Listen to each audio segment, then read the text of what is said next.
Hello, Imperial Commissary. How are you? And happy Taco Tuesday. I hope you're all having a great week. Come on in, join the room. When you get into the room, please say hey so I know you can see me and I can see you. And then we'll get started here in just a moment. Got some good stuff for you tonight. Fun stuff. Really good, nice, complete figures.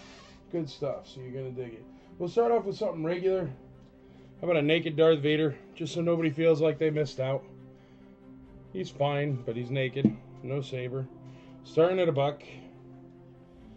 But just while we wait for Andrea to tag everybody that wanted to tag. We'll start off with Darth Vader there. Starting at $1. Ooh, I forgot to turn on my fan. Let me turn on my fan. Well, that's going to be cooking up here.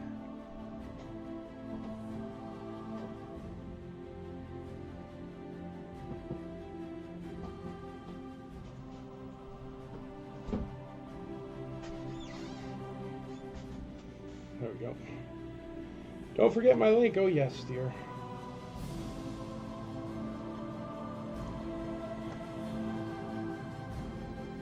One second. Doing my link for Andrea. We're also going live on YouTube and Twitch as we do. So if you prefer those platforms, feel free. You can comment there in the chats and it'll come up here on the main chat.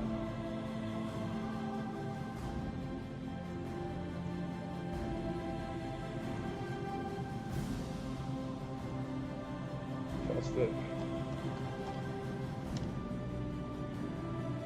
There we go, and there we go. All right.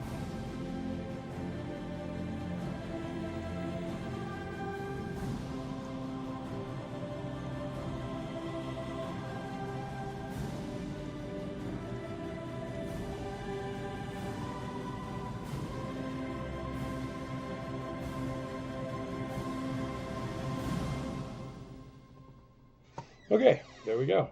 Perfect. Let's see, how's everybody doing? Hey, Michael, what up? Robert Goodman, how you doing? How's it going? Sent you the link, my dear. Howdy, howdy, howdy. What up, Jeff? Patrick Cost, thank you very much, sir. No repro. My sticker guy made it for me. It's got the IC logo down the bottom there. Boop.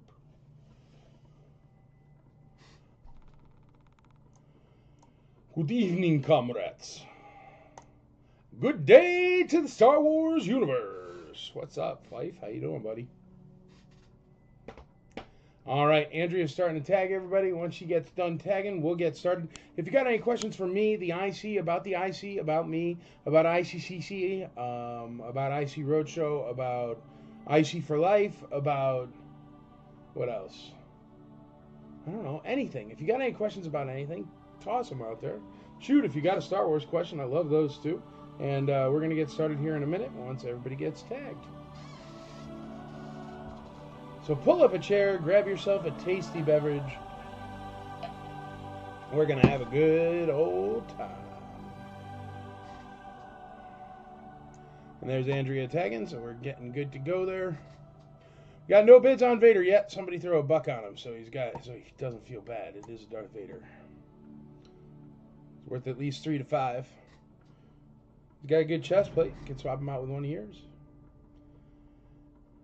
Watching Acolyte tonight? Of course. Didn't you know I am the preferred pre-show to any new Star Wars show? So, yep, right after this. Go ahead, watch Acolyte. I have actually heard nothing but good things, so I'm excited. I put up a pic of a new t-shirt on IC, and it has 694 likes. Nice, dude. Nice. How do you get so many likes? That's crazy. Good job. I don't know, algorithms, man. Edit the post and be like, come to ICCC. I'll take your 694 likes. It was a good shirt. I didn't even see it. I'm having tacos. Good, dude. That's the way to go. It's Taco Tuesday after all, brother. Vader 2. There we go. Callus, $5 on Vader. We got some action on Vader. There we go. Some Boba developments since last Taco Tuesday. What's Boba developments? Do you need a Boba? I'm sure I have one laying around. There's one over there somewhere. Quite sure. Quite sure, Tony.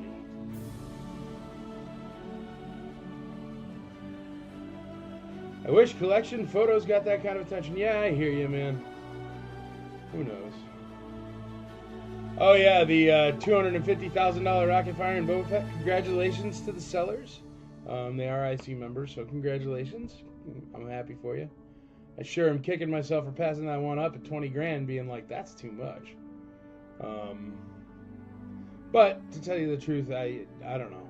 If you have a rocket firing Boba Fett, I would highly suggest to sell within the next few years here because the market is top. That one was really special, so I don't know. 500 grand is a lot of dough, but 500 grand is not a lot of dough if you got $40 million. It's still a lot of dough if you got $40 million. If you have like $1 billion, then it's like nothing. Hello from Wales. What up, Ed? How you doing, brother? How's it going out there?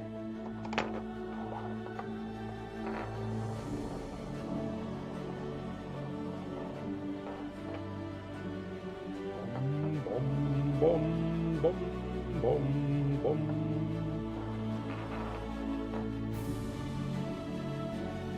For some reason, my video doesn't show how many viewers I have, so hopefully it's a bunch.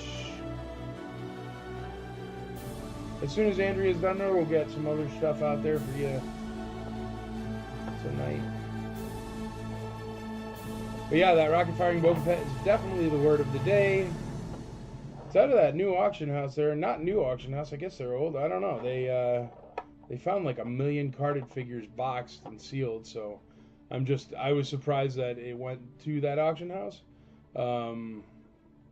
It worked though, so they must have knew something I didn't know. But that auction house is the one that found all the sealed shipping containers and opened them all up and sold them all individually, right?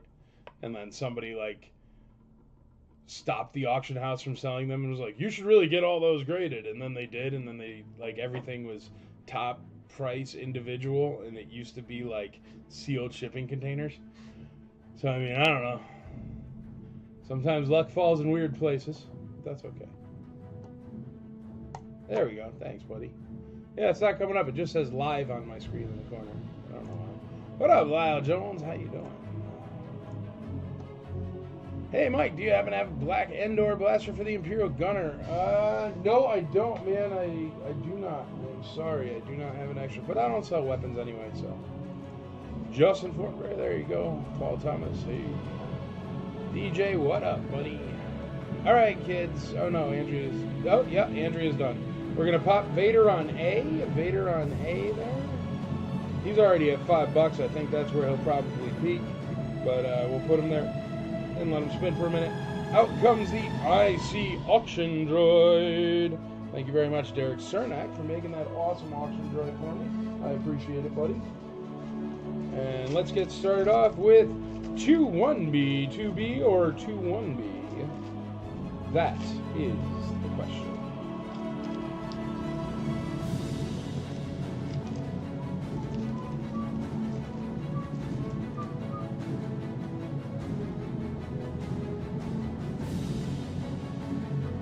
Also, remember, I pay a 10% finder's fee for collections, so if you find a collection that's a bit too big for you or more stuff than you want, feel free to tell me and I'll give you 10%, and if I get it. And then that's where I get these toys, which I sell to you guys for cheaper than market price every single time. And then, and then all that money that comes from that goes directly towards helping fund ICC, the future of convention. Getting some ICC on traffic, which is cool.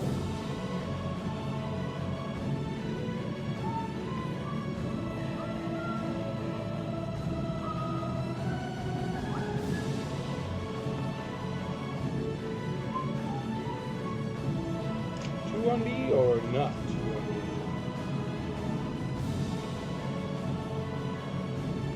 I got upset at the $2-1B that fetched $85K, having just sold one for less. There's a $2-1B that hit $85,000. Here's the thing, folks. You want to know the secret? I don't know if I'm allowed to say the secret, but here's the secret. Do you want to know the secret? Should I just tell you? I think I should just tell you. Okay. If you are trying to move large sums of money from one country to another without paying tax on it, you do it by purchasing something massively expensive that someone doesn't know is massively expensive, and then moving it, and you move that asset without having to pay VAT tax. That's what happens with these things. As soon as they went into the Sotheby's auction, they turned into like art, fine art. I mean, people do it with fine art all the time because you don't know if something's worth, $10,000 or a nickel if it's art. And same thing with Star Wars toys. I mean, if you're not very well versed, you don't know that rocket firing Fett, if you take it out of the case, is worth $500,000. But the guy that bought it knows. So you put that in a safe. That's always worth $500,000. That's the actual market price from recently. This is a really nice Imperial officer. He has the tiniest little mark right there, but he's really nice. And so that's the way it works, kiddos. But that happened with Star Wars like 6 years ago. Unfortunately, it just used to be like that for like art or wine or stuff like that. But now it's Star Wars 2. Pretty much any really, really expensive memorabilia. So anything that is super duper rare with a really high grade that has an easy label can fall into that category. And people do use it for that because why wouldn't you? Say, hey, I bought this toy in America. I'm going home to visit my family in XYZ. And I bought it for my son. It cost me $8.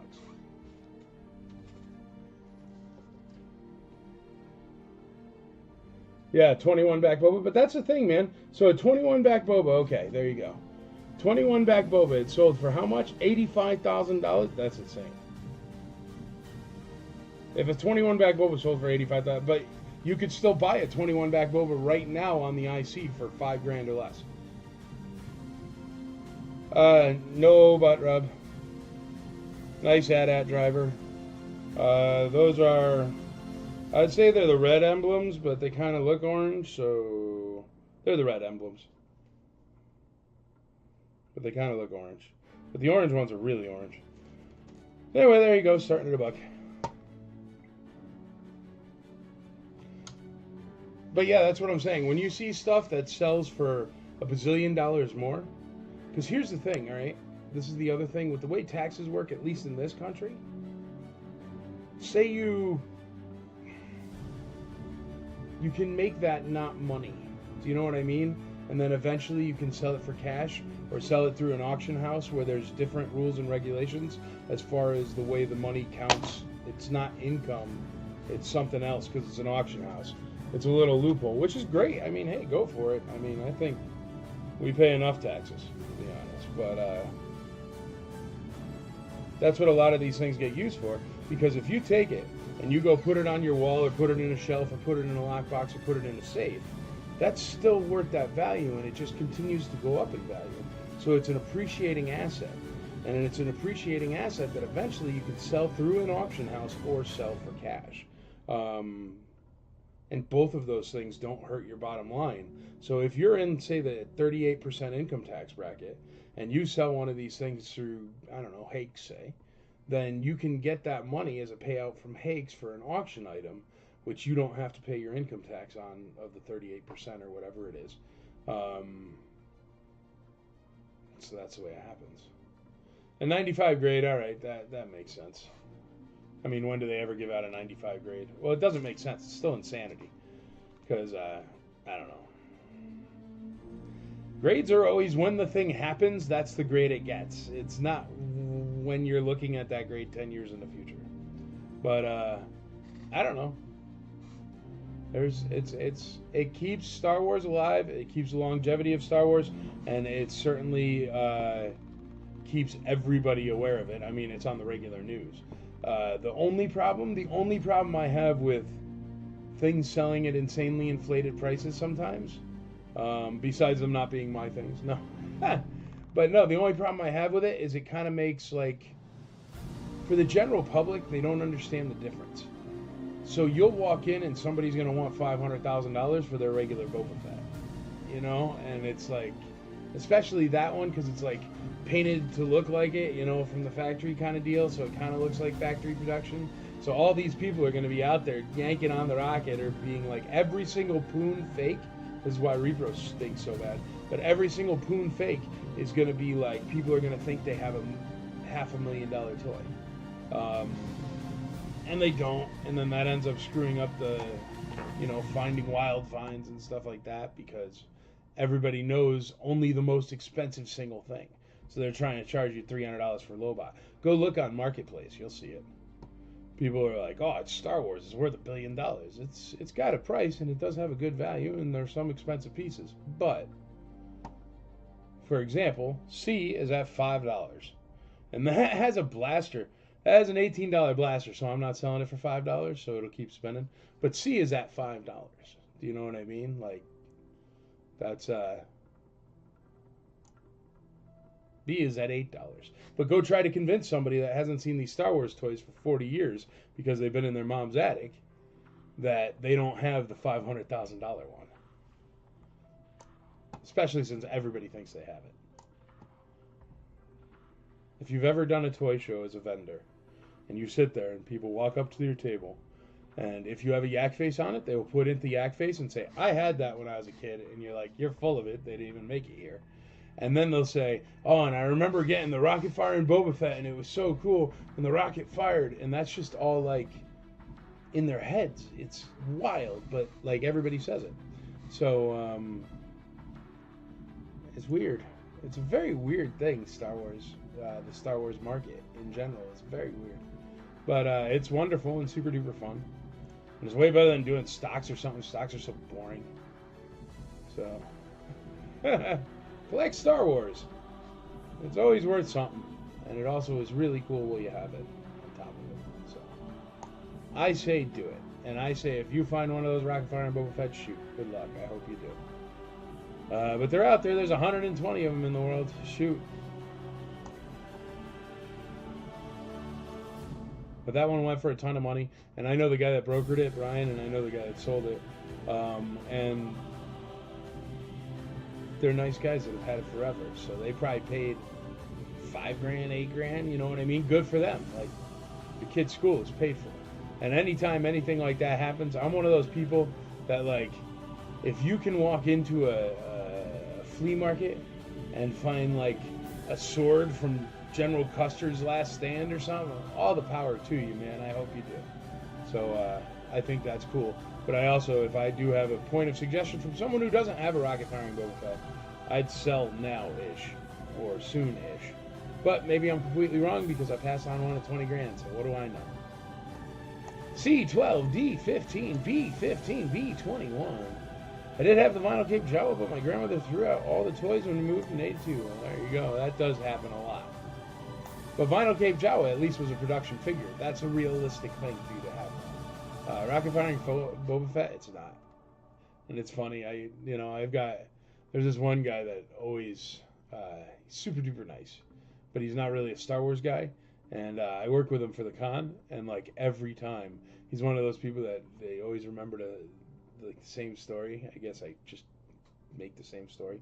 So I always hear I had a rocket firing Boba Fett story, and I'm always sitting there being nice going,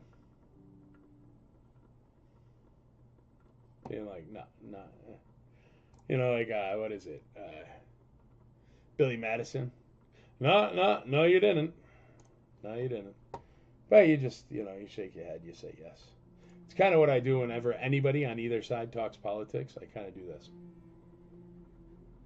Because you're never going to fix it. You're never going to change anybody's mind. So you may as well put a smile on your face and nod. Jim Miller, $12 on D. $12 on D.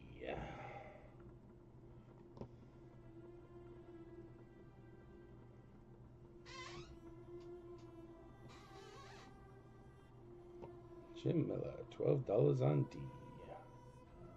Only $12 on an AT-AT driver with no tush scratch, huh? Look at that tush. Telling me that's a $12 AT-AT driver? Come on now. Go grab your AT-AT driver off your shelf and look at his tush and see if there's a scratch on it. I'll wait. Not me, but a guy I knew. Him and her. D is at 15. Well, see, what do I know? C26. There we go. C26. Casey Blevins. You guys want something for letter E? I don't know what I got here. I'll just close my eyes and grab out of the stack. What do you say?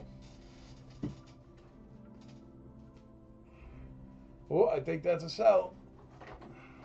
Oh, just dropped something. What is it? Oh, no, I think I want to keep that one. That's Gargoyles. You remember Gargoyles? But I think I'm going to keep that one. Sorry. Can't have it. See, that's the problem, is I'm also a collector, so... Try again. Kanisha. What is this called? Andrea knows. Wow, Jones knows too. Somebody else knows. I think it's like Kenosha, Wisconsin. But anyway, it's got the original line art, the ink. It's also got the painted cell. It's also got a, I'm sure I have more Stormtrooper autographs, bud. It's also got a certificate of authenticity. These do sell for $100 sometimes, but on this show, they usually sell for 50 or 60. So, whatever. I got a stack one. And I don't collect 2D personally. So, there you go. Letter E. Kenosha. Keisha. I don't know. Somebody will say it. Somebody knows that. Stormtrooper autograph. Let me see what I got here, bud. I'm sure I do.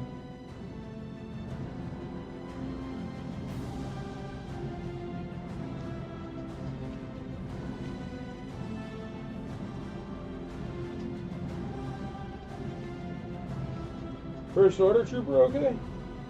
Ooh, there's a Chris Bunn one. That's actually a good one. Look at this one.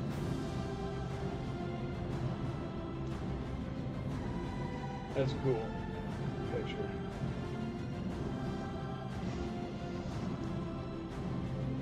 Shatner. Why I got all these Shatners? Anybody want a Shatner autograph? $80. I saw someone selling one today. $100 on a claim sale, and it sold in 30 seconds. So $80 is cheap for a Shatner. Let's see what else I got here. Got a really nice snow trooper there. There's a snow trooper there. Cass Anvar. He's actually the pilot from The Expanse. You probably know him from, but he was also a character in Clone Wars. Sam Jones, the Flash Gordon. Teenage Mutant Ninja Turtle. Daredevil. If anybody wants a bunch of stupid Daredevils. But I had to pay full price for those, so. This guy. Do you know him? You ever watch The Expanse? Oh, that's Latara. Sorry, dear. I told you Andrea would know. She knows all of the Ewoks. Latara. The Ewok Latara. For sale. Starting about Daredevil.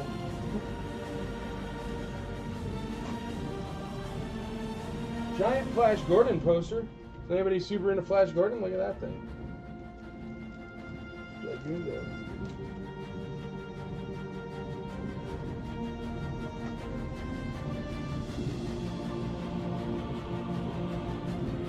Bill William Wesley in the City of Joy. That's weird. We love Serlin.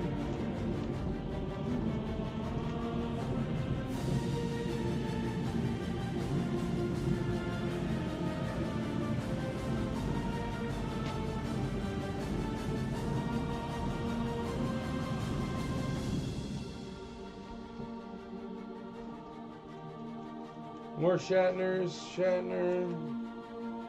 Ooh, a bunch of Ewoks. Andy Hurd is on that one. Ewoks.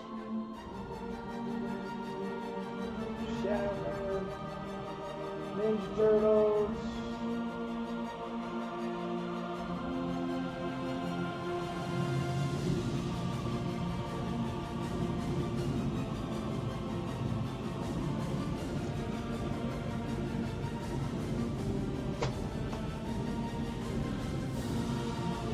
Ninja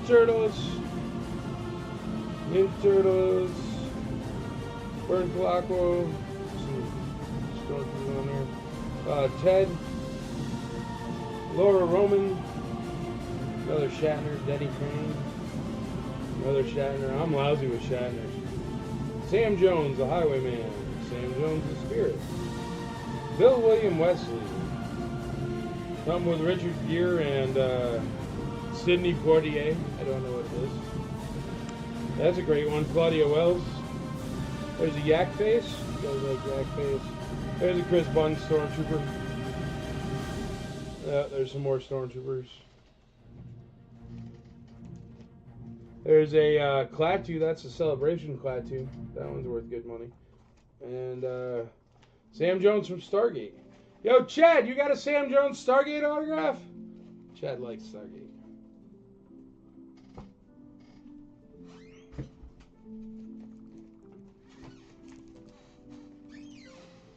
Okay.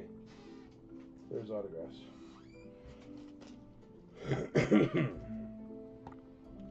Hey, Mike, you know who you should have at ICCC? I don't know, but if I didn't already get him, I'm full. But go for it. Say it. Stormtroopers, yes. Latara. Aaron Moffat starts on E. Oh, you have one? Yep. All right. I got one, too. No. I meant, did you want one? Because I just found one. Oh.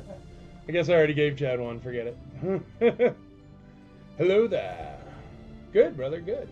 E30, E35. That's Aaron Moffat on E. How we doing on the bids on regular stuff? We got George Callis on Darth Vader.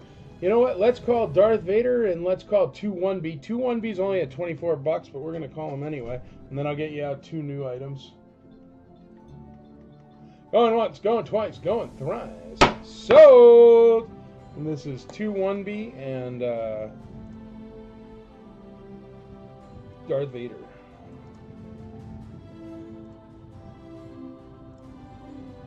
Adam Chitwood, what up, man? You got a day off from watching baseball games?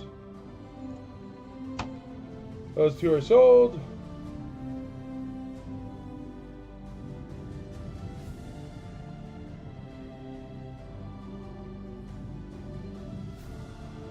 That's right, Chitwood. What Chitwood does now is Chitwood gets in his car, drives to Tennessee, and buys all the stuff I'm supposed to be able to buy now. So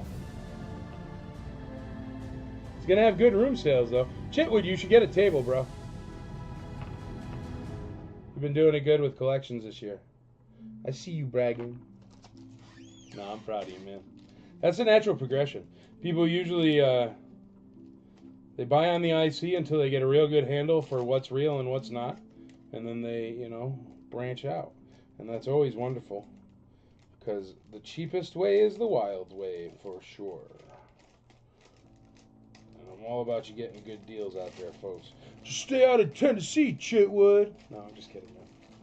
I actually talked to that guy for like a year, but he just did not mix with me. We were oil and water for some reason. Braves on the road up in Boston. Well, I hope they win because the Red Sox are garbage. Table ties me down, or I would. Oh, yeah, valid. I need to be free. Yeah, I don't like having a table at shows either. I like to walk around, but there's good money in it. Alright, next up, how about a regular old R2-D2 here? He's got some scratches, but he's still an R2.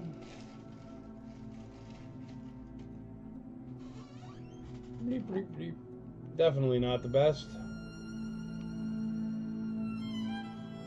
But a good dome.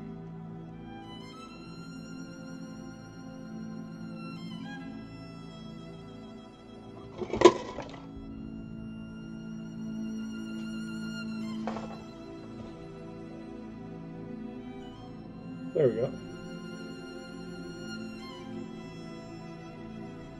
R2-D2. Letter A. A is for R2.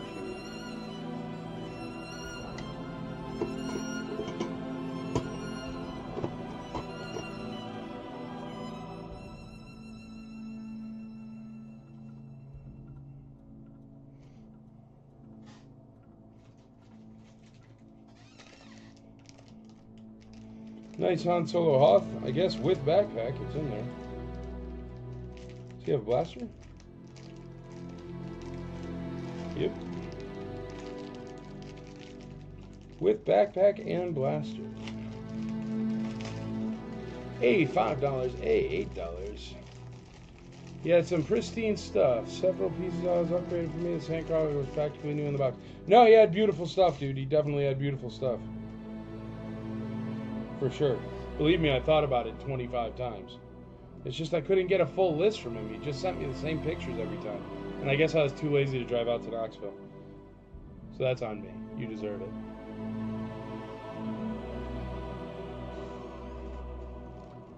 Believe me, I'm not complaining. You definitely deserve it. I did not do the effort. I was like, he's so annoying. Forget it. Pretty nice, hon. He's got a couple little nicks down there on his toes. And he's going to come with a backpack just because it was in the bin with him, so may as well come with it. There you go. And that'll be letter B. Han Solo Hall.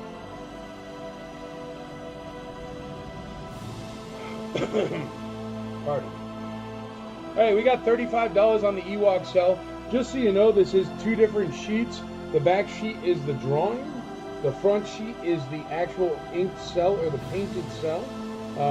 So I'd love for that to come up a bit. It's only at $35. $50 would be nice, and that's half price. Let's do that. Stay out of Texas, Chitwood. That's what we should do. We should put up wanted posters for Chitwood in all the states except for Georgia. You can stay in Georgia. Unless there's anything I see in Georgia, because it's not that far.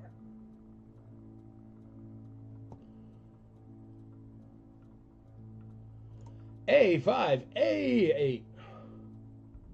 You got a list? That's crazy. Good for you. Then yeah, you deserve it. I quit, man. I couldn't get a list. I tried like 40 times. I just gave up.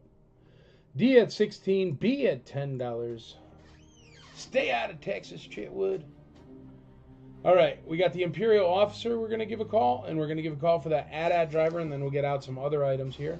Going once on the Imperial Officer and the AT-AT driver. Going twice, going thrice. Sold! Imperial Officer and AT-AT driver. I'm starting to paste these things because Andrew Grine asked me to because it was confusing. So I said, you know what, dude, I will. But I don't think he's here tonight. But still, I think it's a good idea. So I'm cutting and pasting, Andrea, from your list. So don't move it till I call it if you can, dear.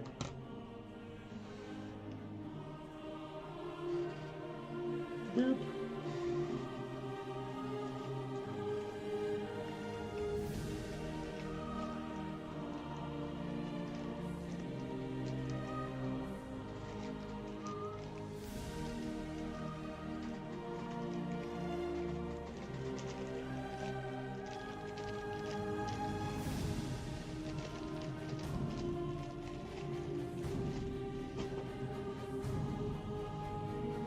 That AT-AT driver was way too cheap. $16 for a complete AT-AT driver. Look at the condition. So whoever's out there, slacking on the bidding. That's a great AT-AT driver. Great condition. Look, not even any butt rub there. Maybe a teeny tiny bit of butt rub, but hardly any. Worth way more than $16 for sure. Just so you know. What's up, George Barr? You forgot a C. Leave off the last C for cool.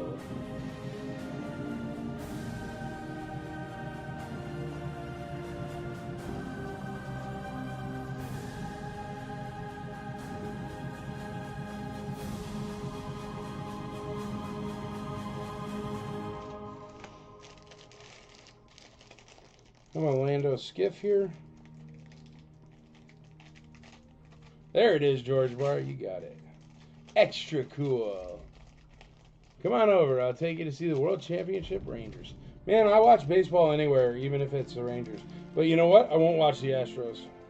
Because the Astros are garbage. And cheaters. The cheating Astros. That's what they should be called. I do not have an Imperial Dignitary. Sorry, buddy. I sold that one recently. That's what I'm saying. Guys, get me more stuff. You know, I need more stuff. I'll sell Imperial Dignitaries. You find me a complete set to buy. So get on your horns. Find the collections. I'm also always hitting the wild and toy shows and stuff, so don't worry, they come. But yeah, recently I sold one, so don't have another currently, but I will one day. Nice hair on that Lando. You know what? I'm not going to put his helmet on him. He is complete, but he's got really nice hair, and his paint is actually very, very nice. He's got a lot of paint. His paint is great. So Lando with great paint. We'll put him on letter D. He's got his helmet there. And then letter C, we'll put an R5-D4. Just a touch of the yellow, but still nice.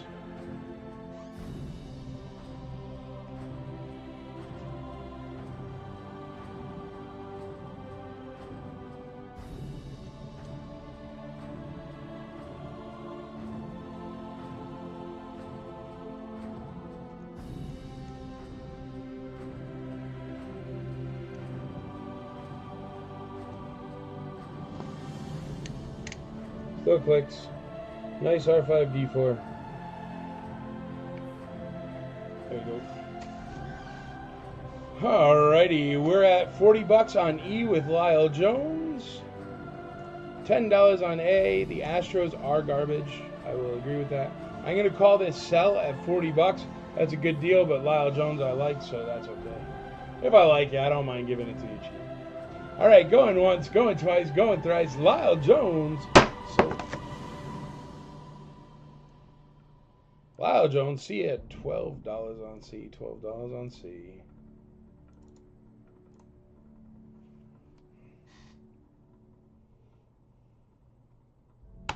All right, you got the Ewok sell, Lyle Jones. Congratulations. He's good deal. I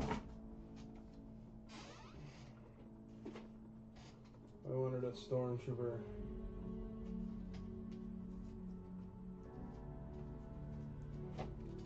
There's a Stormtrooper. The original Stormtrooper, Chris Bunn, they actually molded the original Stormtrooper armor on him. So the reason why a Stormtrooper is the height and size he is because that was the height and size of Chris Bunn back in the day. They shaved him down, they put him on a table, they covered him in plaster, and then a few days later you had this. So there you go, there's Chris Bunn. He is an awesome guest star. He's been at ICCC a couple times. And I absolutely adore the guy. So if you ever run into him or ever have the opportunity to meet Chris Bunn, definitely do it. He's a really good guy. There you go. Chris Bunn, autograph. Holder. A is at 10. A is at 10. I'm sorry. A, $11. Hey. Still super cheap for an R2. $11. Shoot. It's like R2 on sale.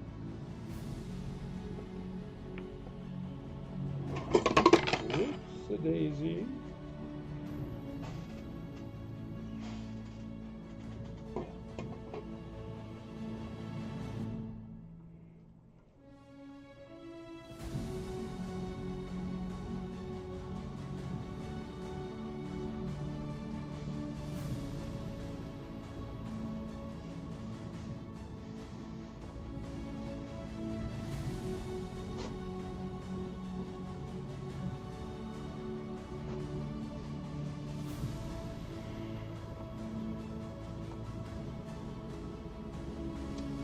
Okay, let's see where we are here. D12, C15, D18, A6, A10, A11, D20, E5, A15, D25. Didn't somebody request the Stormtrooper autograph?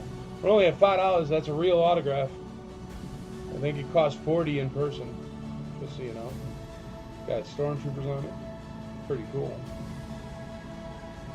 Only at $5 right now. The Chris Bunn autograph's only at $5. I think Andrea made me a drink with no ice in it. That's strong. She's trying to get me hammered up here so I sell stuff to you cheap. Move it! Move the lumber! That's okay. Lyle Jones takes over on the Chris Bunn autograph. E at $10. Casey Blevins, E at $11. It seems like the problem is we don't have enough bidders on E. So if we don't have enough bidders for the autographs and the sells and stuff, I'll stop pulling them out here for tonight. But if we do have enough bidders, you can get them cheap. Like, I'll sell these things all day long for $20, $25. But can't sell a $40 autograph for $5 and keep selling it, or else I'm insane. My wife does own a toy store where people walk in and pay $40 for this. Just throwing it out there.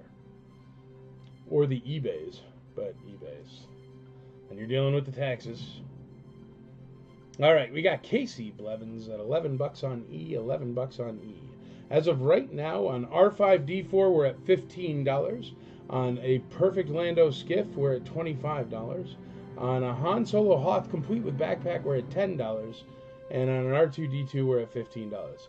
Now, folks, I'm not picking, but all those prices are way too low.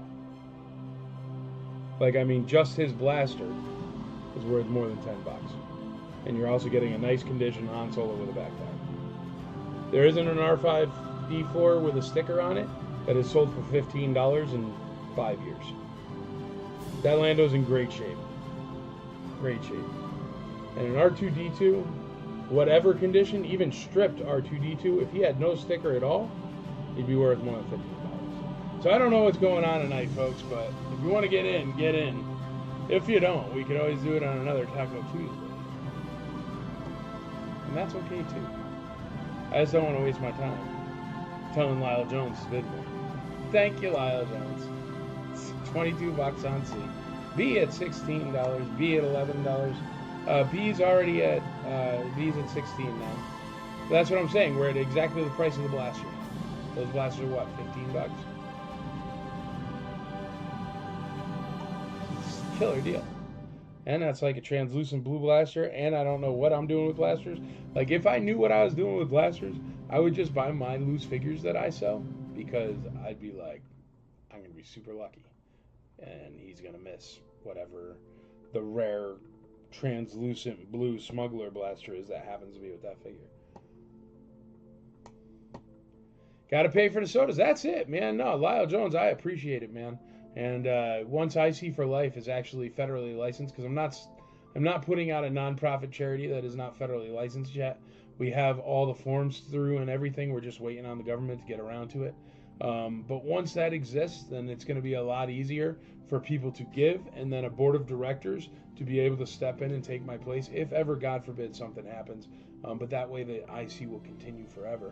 But to the people like Lyle Jones that bid on stuff like this that he doesn't even need just because he wants to help out the cause, man, I appreciate the heck out of you. And there's a lot of you on here that do that, and I appreciate that too. But get a good deal. Ain't no reason to get a good deal, but I know Lyle Jones probably has, I know he's got at least 40 Shatner autographs, because he's always the guy that's like, yeah, all right, I'll buy it. But I appreciate the heck out of you, brother.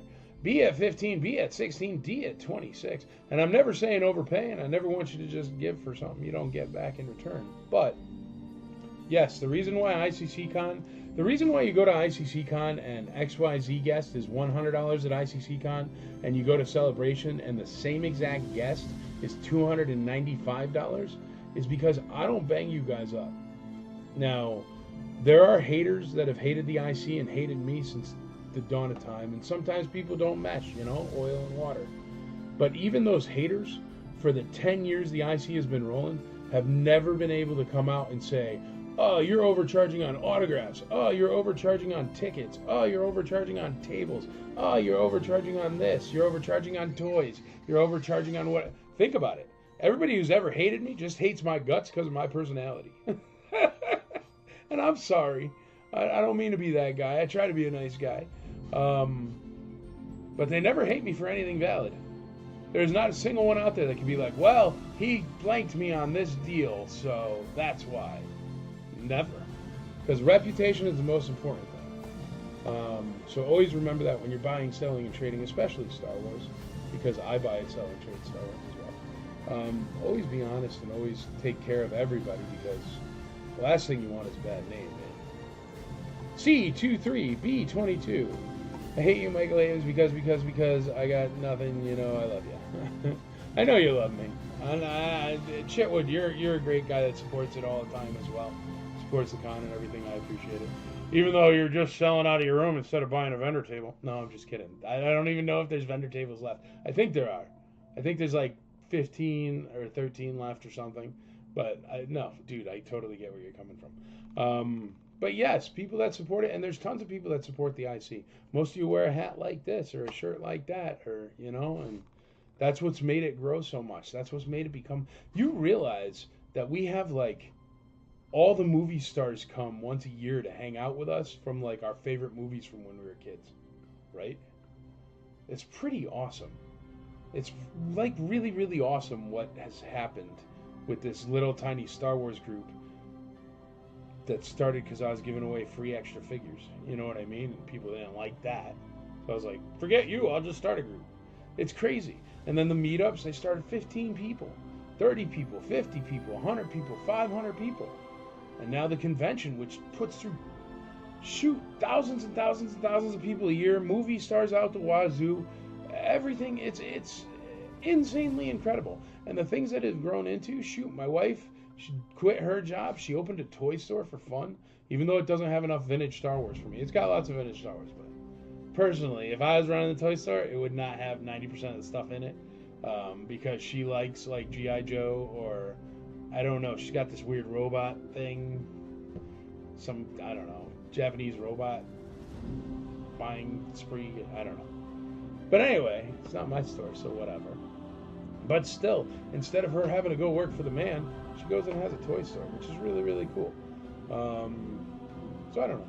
I really dig it. But would you know how people get free beer at night if I didn't have room sales? Yeah, valid.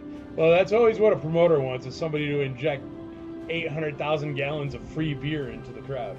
But anyway, I'm gone at 6 o'clock. I don't care what you maniacs do. It's a Sheridan. I'm quite sure they have, I don't know, like plans of action. I don't know. Is there a show coming up or something? Yeah, brother, ICCC. Every year it comes up October 3rd through 6th. Check it out, icnashville.com. We just started announcing the movie stars and stuff. Is she buying 2002, 2020 Star Wars stuff? Not really. Here's the hook. Yes, but people walk bins of it in the door for cheap. And the reason why is because, all right, here, I'm not going to pick. You ready? And I'm not saying you shouldn't collect it. You should. Here's the hook with modern Star Wars, right? If it's one person looking for one piece to complete their set, then they'll pay somewhere near what you can glean as retail price on eBay, right? But if it's somebody trying to sell 50 Power of the Force 2s, they come in a bin, and I think, I don't even know, like $1, $2 a piece or something like that. And the reason why is because so many people went out the second Power of the Force 2 came out and bought them and put them in star cases or made them perfect and kept them in dark places. So there are perfect examples, that sell for what the market price is on those. As soon as they have a ding, a dent, a whatever, they're practically worthless. You can't sell them. So most of the ones, if they have even, imagine if they have like just a crease, like God forbid, on a vintage, it doesn't matter. It drops the price a little bit because they're so rare. But on a modern, if they just have a crease, 90% of the time, we're ripping them open and sending them to Africa with my brother for free. And the reason why is because, like, it's, what are you going to do? Sell it for $1 on eBay, have to pay 13% of that, and then you got to ship it? I mean, and then you're losing money on shipping because, God forbid, your weight is off by an ounce. It's like another $3 on shipping. So it's very, very weird. The very modern stuff. And then what they do is the Hasbros and stuff, they don't think like collectors. They went through a stint there where they took away bubbles. So nothing was sealed. All of that stuff, garbage, worthless, unless it's really, really rare. And it's because you took away the bubbles from the collectors. There's nothing sealed. What are you, insane? And then look at what they did with Black Series. Black Series was going up, up, up. Solid thing. If you had Black Series, and that's a problem, people come in with Black Series all the time, and they're like, I know this one's worth $32, and you're like, yeah, it was 4 years ago. But I don't even make deals up there. She does all that. I don't do anything with modern, but I do see it, you know, or I hear about it or something. I mean, I live with a lady that owns a toy store. But what they did is they just took all the Black Series and then they just came out with it again when it was like viable and becoming an expensive collectible. They just printed a whole bunch more and slapped them in a somewhat mildly different box. Like, it's very weird. It's like they have killed the collectability of toys. I couldn't believe when I got my Skiff I got my big skiff, HasLab skiff, and I've wanted or sail barge rather. I've wanted that sail barge since I was a little kid, you know. And I got that HasLab sail barge, and it's awesome. Don't get me wrong, but they didn't have the common sense, okay? As a giant manufacturer of collectible toys, they did not have the common sense to spend, what is that, 1/100th of a penny? To spend 1/100th of a penny on something that costs $550 to make it a sealed item. Like, do they not realize there's a secondary market on Star Wars toys? Like, it's insane. So what happened is everybody started taking them out, and everybody started taking out the yak faces and selling the yak faces. So now half the time people are buying them thinking they're getting a complete one, but it's not, because the boxes were never sealed. How do you send out a $600 collectible and not use a piece of Scotch tape to seal the box? Come on, Hasbro. You know better. Just saying. Yeah, Power of the Force 2 for autographs, for sure. They're great for autographs. Absolutely. I think everybody should use them as autographs because they're cool enough, you know? They're just, the world is full of them because the manufacturing process was totally different. By the time Power of the Force 2 came out, I mean, just think, like, look around you right now and just compare how much crap is around you. And I don't mean like garbage. I mean things you buy and enjoy and collect or whatever. But I mean just stuff. Like, if you saw my desk, it's filled with stuff. I got 70 Sharpies over there. When you were a kid, go back right now, close your eyes, and imagine back when you were a little kid, and look around your living room as a little kid. You didn't have 10% of the amount of crap that we have now. That's crazy. That's the manufacturing process. It's totally changed. So therefore, I don't know. It's just, I don't know. Stuff is not hard to find anymore unless they make it a limited edition on purpose. But I mean, they even said they made a limited edition with that sail barge, and then all of a sudden everybody went over to, what was it, Celebration in England, and they had like 30 pallets full of them. And it's like, dude, they're not limited. It's like Funko Pops. They always be like, oh, a limited Comic-Con exclusive. You find it at Hot Topic next week because they got to make 60,000 of them. Do you know how many 60,000 is? Do you know what's going to happen to the Funko Pop market once 60,000, once people all figure out that there's 60,000 of the San Diego Comic-Con XYZ whatever? And they're going to figure that out when they start to sell it. And then there's 60 on eBay. And they'll be like, what? But they don't figure it out right away because San Diego Comic-Con sells out every year. But you still see the same exact thing in Hot Topic and in eBay Games or EB Games, and in, like, it's bonkers. And there's some of them that are rare. There's some of them that are hard to find. And shoot, I've got a few of them that I think are cool that I, would put out there and display. But besides that, if you're collecting Pops because you think those ones that you stand in line for 600 hours at a con are worth money, yeah, they're worth money today. Sell them on eBay. Because as soon as everybody starts selling theirs, forget about it. As soon as the Pop collectors that have Pop collections, like we have vintage Star Wars collections, start selling those Pops, the market's going to be flooded. It's Beanie Babies. And people always say, oh, it's the new Beanie Babies. And it's not. The thing is Beanie Babies, here's the biggest problem with Beanie Babies. Same problem with Pops, okay? Beanie Babies came out as a collectible. So people did not give them to children. They kept them in bags or boxes or whatever with the tag perfectly on there and everything in pristine condition. And that's what's happened with modern Star Wars. Vintage Star Wars, these are so rare and hard to find because people gave them to children to suck on, to leave in the woods, to bury in sand, to shoot. I melted a Lando in wax once when I was a kid to be like Lando in carbonite. You know what I mean? Like, and that Lando's still so, I think he's in my collection. But it's totally different, and for some reason people don't see it, and that's why I do have to give that to Andrea. Is her store does not have the crap. It really doesn't.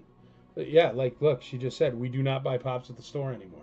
She used to, and she was paying, shoot, I think, what were you paying, like $2 or $1 or whatever for like overflow Pops, regular Pops that are worth like $4, because there's tons of Pops that are worth $4. Beanie Babies had too many easily counterfeit beanies. Yeah, but do you know how easy it is to fake a pop? You give me any pop in the world and you could go on Alibaba right now and you can make duplicates in the hundreds of thousands of them for dirt cheap. That's the problem. All right, here's the thing. Ready? Okay, back in the day, a manufacturer would contract one company overseas or whatever to make their factory, which would make molds, which would spit out their items, right? The problem is now the companies, like seriously, go on Alibaba. Go on Alibaba and search like Iron Man or something, or search like Metal Man or action figure or something like that, and you will see current expensive Black Series. I'm not sure if I'm Hot Toys, but it's like the plastic ones that look really good.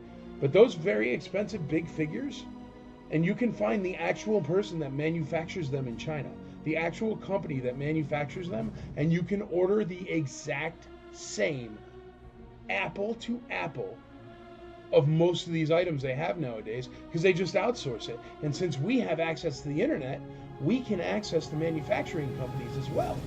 It wasn't like that in the 80s. You couldn't like call up the Hong Kong manufacturing company and be like, hey, can you rock me out an extra 2,000 Boba Fett's?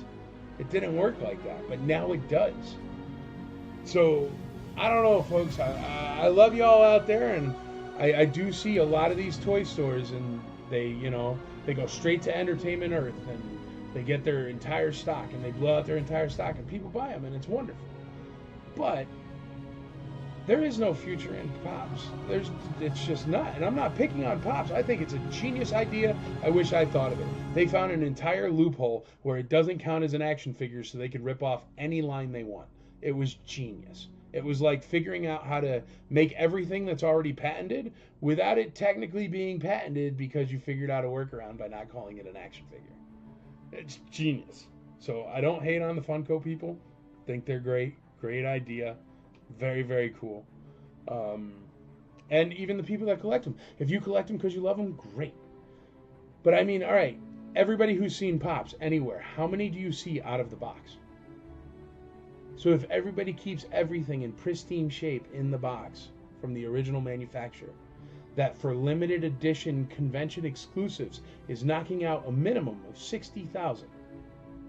How many do you think of like Mando Pop, the regular Mando Pop that was everywhere? There are 1,000, 100,000, 500,000. I mean, not to mention you could go on Alibaba right now and order as many as you want. Apples to apples. It's way worse than Beanie Babies. Beanie Babies, it used to be like a crazy person that was really good with fabrics in their, basement with like a sewing machine, and they can knock off a Princess Diana Beanie Baby once every other week or something. I can literally, I don't even have to get on the phone. I can go onto an app which auto-translates it for me and buy as many of those things as you want. I don't, because I don't want to tick off any companies. But I mean, if you're just some dude with an eBay profile, I wouldn't be surprised if half the Pops on eBay are fake. Because why wouldn't they be? You get them cheaper from the manufacturer. It's the same exact item. Pops are also not sealed, which is insane. Current price, I'm sorry, man. Robert Goodman, 28 on that.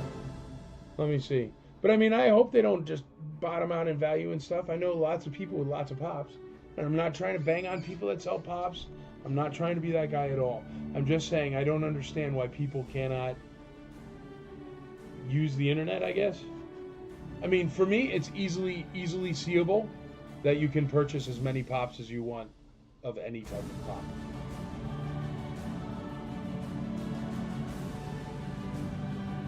Yes, except the 1990s starting lineup actually had paint applications and stuff like that.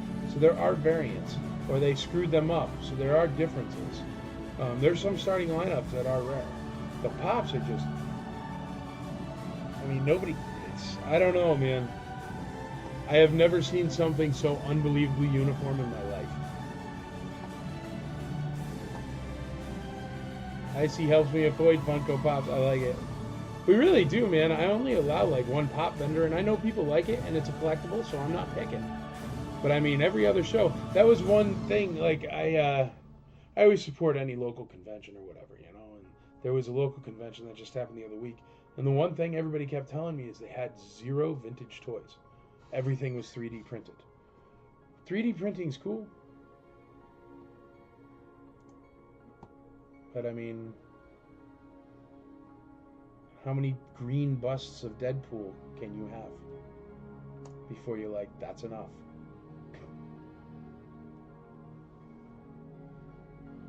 Ah, there we go. Andrea got it. A 15, B 22, C 23, and D 28. I'm sorry, I've been just blabbing tonight, folks. I hope you're all right with that. 1989 football starting lineups are worth a lot. 90 to 95, they produce way too many. Same thing with baseball cards. Go look at old baseball cards, worth a fortune, right? As soon as they started knocking out 40 different lines of baseball cards with 500 billion of each card, rarity is the only thing that really drives markets permanently. Rarity. E11. Box full of lineups from the mid-1990s. I bought them to shows years ago and they would never sell. Yep, they don't. No. Starting lineup does not sell, for sure. Yep. But it was also heavily manufactured. But what I'm saying is pops are even worse. I just don't think anybody's figured it out yet. And the reason why is because people are still super actively collecting all the pops they find and blah, blah, blah, blah. Or kids buy them with the I like that. But as soon as that's over, I don't know. I've seen some people that are like, this is the Conan O'Brien pop, and it's worth $3,000. And I'm like, if you think you could get $3,000 for a pop with a 7th-tier nighttime talk TV show host, I mean, you have two markets that are never going to collide. People that like nighttime TV show hosts on, what is he on, TNT? Not picking on the guy. I thought Conan used to be mad funny when he was like on NBC or whatever it was. But then he got shafted or whatever happened there, and he ended up on like a cable news network at midnight. Do you really think there's a market for Conan O'Brien pops? Like in reality, do you think there's some like 25-year-old tech genius that has $1 million in the bank that's going to give you that $3,000 for the Conan O'Brien pop? Do you think that tech genius is watching Conan O'Brien at midnight on regular TV? Watching like Kia commercials and not streaming? Like, I don't know, folks. Something to think about.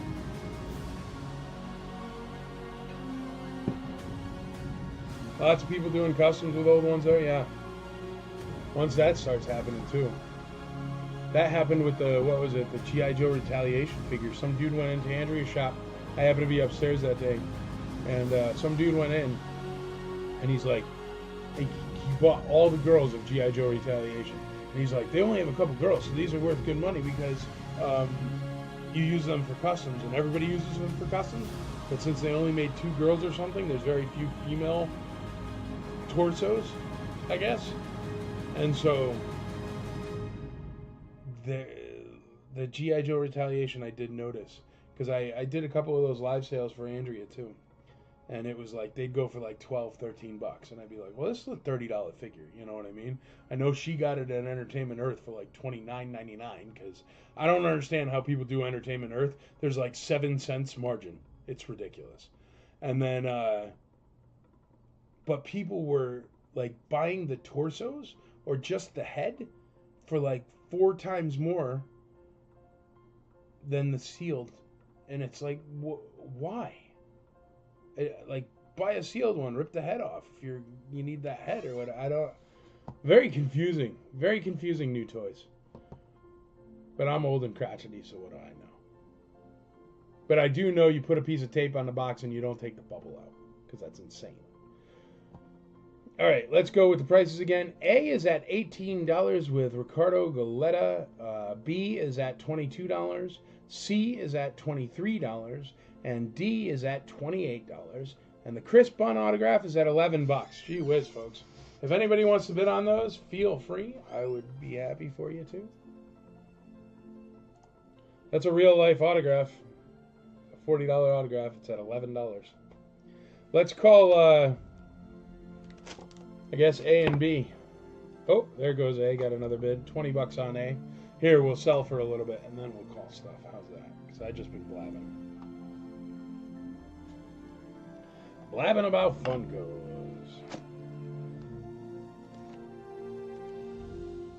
E20, A22. Hey, Alex Salazar, how you doing? E22, Alex Salazar, there we go. A24, thank you, thank you.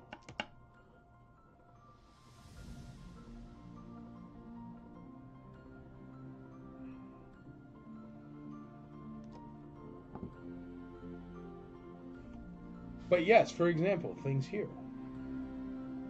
This is an autograph that's $40 if you happen to catch the guy who's never in America. These things are hard to find, not damaged or destroyed because they got used and played with as kids. Acrylics? I got more acrylics than anything in the world. They're great. If you want to buy them for your Carter figures, stuff like that, awesome. I totally support acrylics. I think they're great.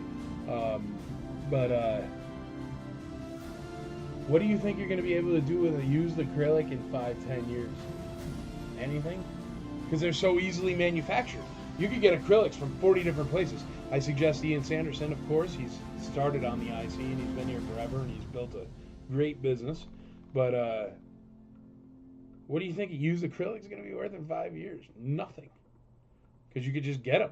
You could get them. And as soon as they're like Hobby Lobby and Amazon, they're already on Amazon. You could literally go buy an acrylic on Amazon right now while you're on the toilet. You could be watching me buying this stuff while you're on the toilet. It's bonkers. The world is totally different.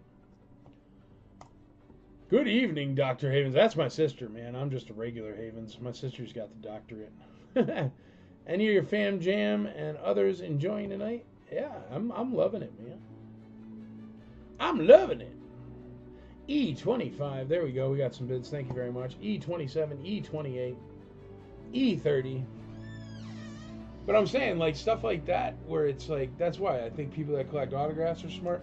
Don't just buy stuff that, because here's the thing, none of us is going to live forever. None of us. And that's the bummer. But, I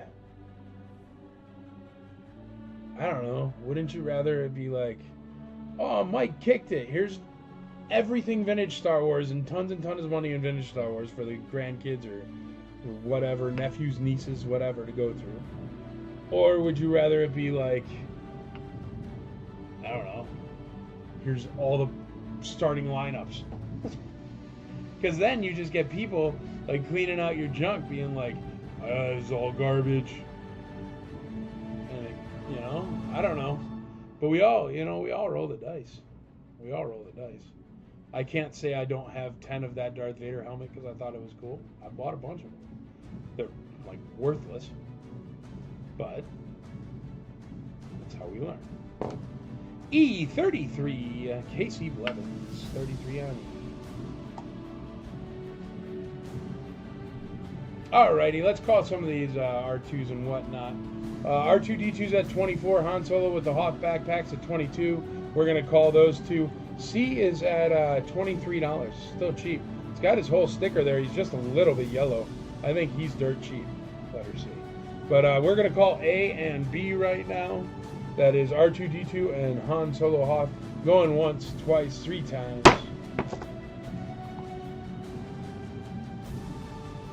Now my collection is going to be buried with me. But you do it another way, Alex. You open like everything. But also, you can only bury so much. Like, my collection wouldn't fit in a coffin with me.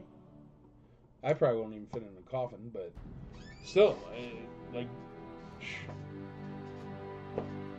never in a million years. That's why I like some of the movie props and stuff, the Star Wars props.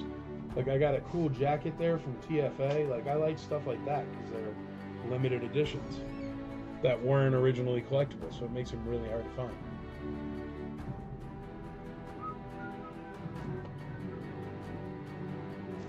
Sorry I've been blabbing, guys. I've just been talking away a storm here. Chad will be here soon to run an actual real live auction. Instead of this slop you have to deal with me. Alright, I don't know what happened with the Chris Bunn autograph, but we've gone from $11 for 20 minutes to $37 in the past 2. Now, I appreciate it. I really do. But bid on all the autographs like that, and I'll keep bringing them out. All right, how about a whatchamacallit, Cloud Car, because those are fun. Here, for example, think of how rare Cloud Car is compared to a, I don't know, a $20 pop. The thing is Cloud Cars are like not that rare and go for cheap. You know what I mean? I don't know. But think of how much more unbelievably rare that is than any pop that exists. Besides like the one-of-ones or Banksy made one or something. I don't know if Banksy actually made a pop. But if he did, I'm sure that would be rare. But you know what I mean? Like, I don't know. That's why. I like those kinds of stuff. Yeah, hey, go bid away, man. I don't mind. I think it's great. I appreciate it, actually, so don't get me wrong. I'm not trying to tell you not to bid. Just trying to tell you could start doing it before it's been up there for 15 minutes. C is at 23. That's the R2 or R5 there.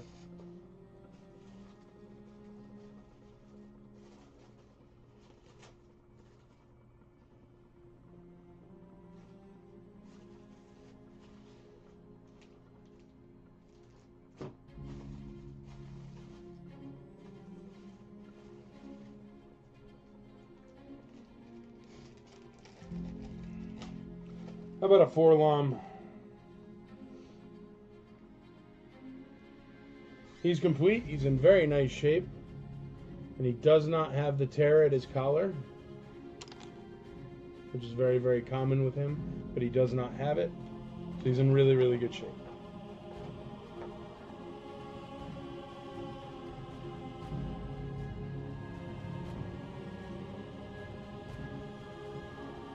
Yeah, see, Alex is the opener. Alex opens everything, so yes, I can see that.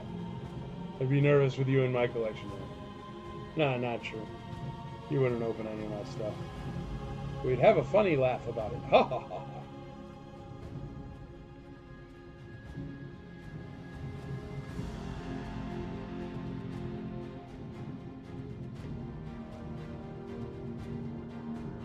Alright, there you go. E at 39. What's C at? C is at 23. What do you think about it? 25 on B, 27 on B.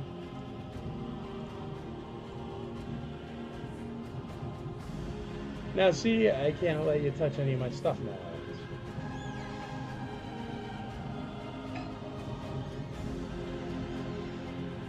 Oh, hey, everybody. Speaking of currently manufactured stuff from China. But here's the thing, okay? Why is this a good investment? Because it'll tell you COOs. It'll also tell you if stuff is real or not. It also allows you to look at reseals and stuff like that. It'll save you money. But also, it's branded IC Toys Nashville. It has the lights. It has the 2 different size magnifiers in the eye loop. But it's $10 cheaper than the unbranded one on Amazon.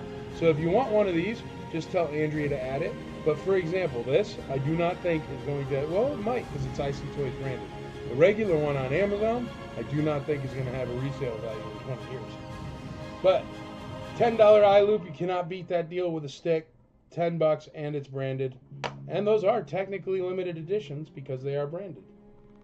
But you can get the exact same eye loop without the IC Toys Nashville logo on it on Amazon for double, and that would be worthless. But yeah, the eye loops are great. Highly suggest them if you need one. Just tell Andrea to add one to the to your box. A20, A22, A25. We're good on blueprints too. Yeah, sure enough. It is bright. Yeah, make sure you got the eye loop pointed down because the lights are no joke. Or that you're not like infiltrating a secret Russian base or something. Because it's bright. They'll catch you. But it's great for a dark toy show to be able to look at the seal on a carded figure and know whether it's right or not. Or know whether there's repaint or anything on a figure. I highly suggest it.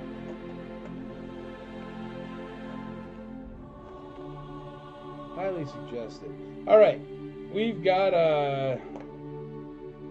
$27 on the Cloud Car, $25 on Forlom.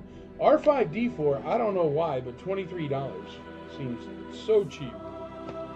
But I'm selling it. We're going to sell the R5D4 and the Lando Skiff complete. Lando Skiff is at 28, R5D4 is at 23. We're going once, twice, 3 times. So, good for arts and crafts, sure enough. It's good for anything, man. You get a splinter in your finger, pull out a Dicey Toys Island. You're going to be feeling better.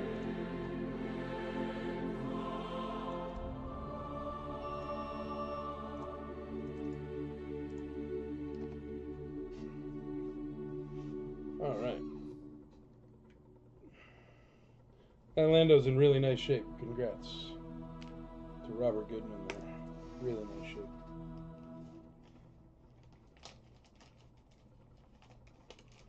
Alrighty, let's call that Chris Bunn autograph too. We'll get something else out there.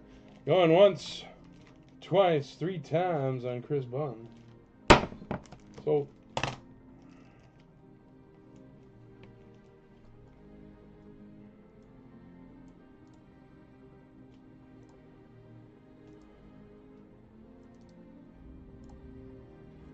Michael, what are your pre-thoughts on the Acolyte that's coming out tonight? I hope it's great. I like lots of lightsabers.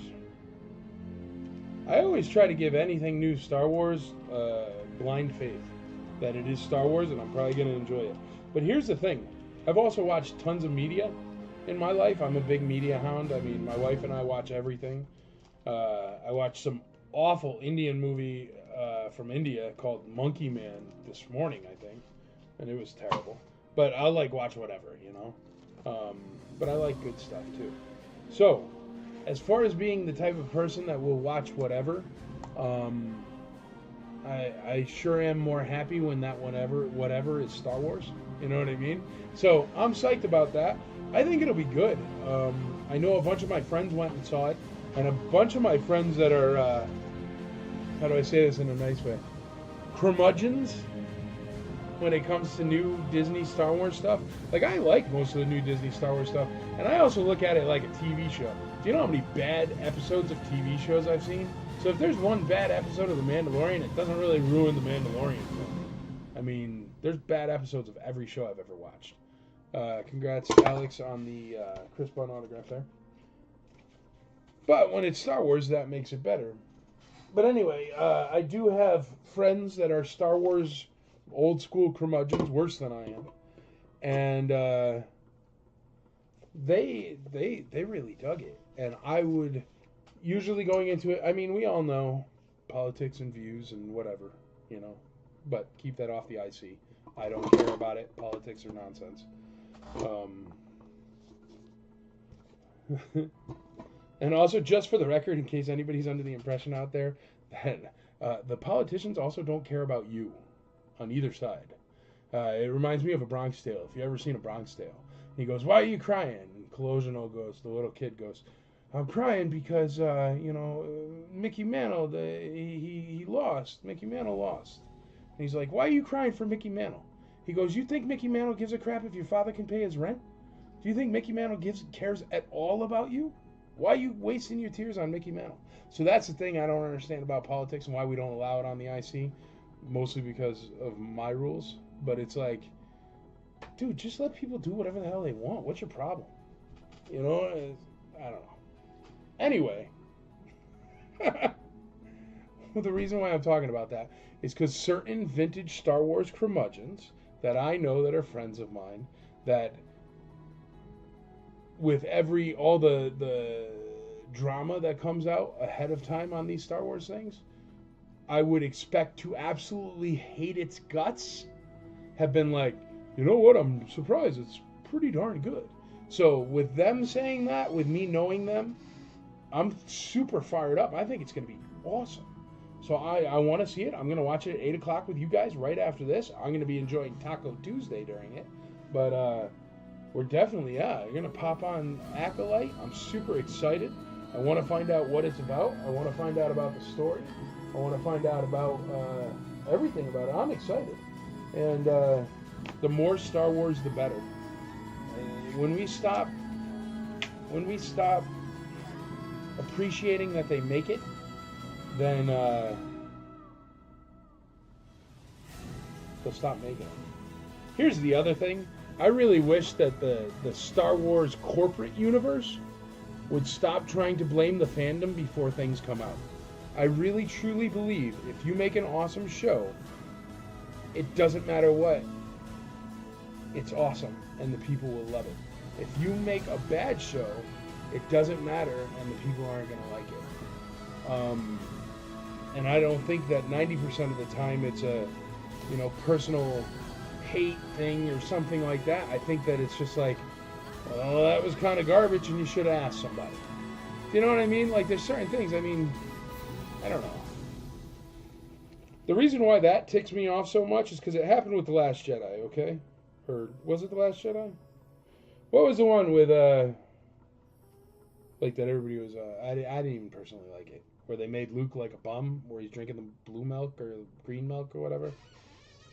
Anyway, so they go, whatever that movie was, Last Jedi, right? So here, I'm going to talk about it. But they go to Last Jedi, and they go, hey, that's like a perfect Paploo, if you're wondering, on letter C. And this is a absolutely perfect Han Solo in trench coat.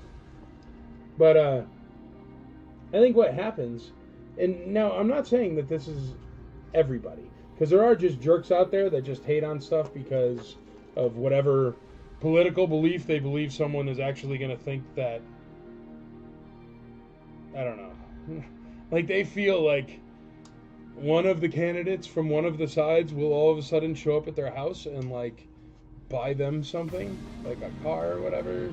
And I don't think that's ever going to happen, so maybe don't make your whole life about it.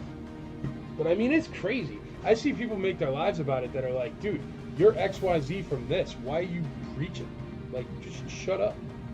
But anyway, the reason why I'm saying all that is because there's some, they kind of phone it in sometimes. I'm not trying to be that guy, but Benicio del Toro was in that movie for 7 seconds. They did some weird thing in Cannabite that was just preaching about how there's, like, gambling in the world or something. And it's like, dude, we all saw the Padres in episode 1. Like, duh. Right? I mean, we know what Sabak is. Duh. And that kind of stuff really annoys me.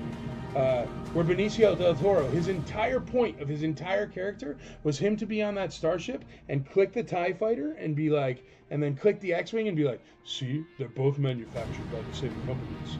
That's what war is. And it's like, dude, why? Why do I have to come about a movie about galaxies far, far, far away and it have to be about whatever the current events are? Like, come on. And that annoyed the heck out of me. And you know what else annoyed the heck out of me? Why would you swap out? And this is the thing. If you would just get regular people that are passionate Star Wars fans, and I'm sorry I'm not reading your comments yet because I'm on a rant right now, but if you would just get regular people that are actual, true, passionate Star Wars fans, nerds, where their rooms look like this, okay? If you got real people that are actual, passionate Star Wars fans, there is not a single one that would have watched that movie and said, hey, like any of us on this board, I don't care what your political whatever is, absolutely every one of us, if you are pretending that one of the biggest problems in The Last Jedi was that they swapped out the absolutely exclusive, elusive, awesome rockets, proton torpedoes, laser guns, everything, the B-Wing. Fast, quality starfighter. Why would they take the B-Wing and swap it out with literally the slowest, drooling stick, no shield, garbage box freighter thing, gravity bomb dropper thing? Why? Why would you just take tech you already have and just throw it away and ignore it? And then why would you go to the end of that movie? Here's the other thing. I'm sorry. And they try to make this a big political thing, and maybe it is. I don't know. Because I'm just totally out of touch with politics. Don't look at me. But maybe this was a political thing, but the Admiral Holdo or whatever, and they're always like, oh, strong female character, blah, blah, blah, whatever. But the thing is she really wasn't that much of a character in the movie. And I'm sorry, you can't hate on the fandom for not being happy that somehow she turned her ship into something that destroys stuff when it goes into hyperspace. Like, I have been watching Star Wars since I was a little kid. Every single vehicle that takes off into hyperspace while it's facing a planet or facing another ship or facing a whatever or being, it doesn't just blow it all up. What is that? If that's the way it is, why didn't they just tie a brick to an X-Wing and fly it into the Death Star in hyperspace? It's the ultimate equalizer. And that was ridiculous, and we weren't even allowed to say that was ridiculous, because before it even came out, we were told that the Holdo thing was a political thing that we had to love, and it's not right. But the thing is, you can't even talk about that kind of stuff anymore, and the reason why is because they literally, all I've seen come from the bigwigs for Acolyte. And since we're a convention that is no corporations, only fans, I can say stuff like this. But the only buzz I have seen from the Acolyte is people that have been invited that say, oh, I can't wait to see what the regular people say and how much hate this is going to get as soon as it comes out, which is just obnoxious. Or from Lucasfilm being like, oh, the fan base probably is going to hate this because it has a strong female lead. And I'm sorry, but at what point, can I ask this? Because this is driving me nuts. And you know what? I'm not this guy. But at what point did we all forget? Hold on. About the strongest female lead in the history of the world. And literally, I have seen Kathleen Kennedy say it. I've seen the director say it. I've seen 50 people from Lucasfilm say it. When did we all forget that this was a hero? She ran stuff. I have so much respect for Carrie Fisher and Princess Leia, and they were great. As Princess Leia was a phenomenal character, a hero. But for some reason, before we've even had an opportunity to see if the Acolyte is written well, we have been told we're going to hate it because we can't handle a strong female character. Well, I'm sorry to inform you, but I love a strong female character. She's one of my favorite people in all the Star Wars movies. How are you going to just take that away? So, long and short of it, no politics on the IC. Second thing, don't let it get to you, folks, because this stuff, they're just try to create drama. Anything that tries to create drama in order to get more clicks drives me nuts. And that's what pretty much everything is about. And that's really not what the IC is about. And that's why the IC is so special. And we all get together. I don't care if you're this side, that side, up, down, left, right, whatever. We are all IC members together, and we don't fight about that stuff. And we don't berate each other about that stuff. And that's because we respect that we love these toys. And isn't that enough? But I am sick and tired of being told how I'm going to think something is before I even see it. I'm sorry, but you cannot push off, oh, we're not ready for a strong female character, because Jen Erso was awesome. Princess Leia was awesome. Shoot, I'm even a big fan of Rey. And most people aren't. But I'm a big fan of Rey.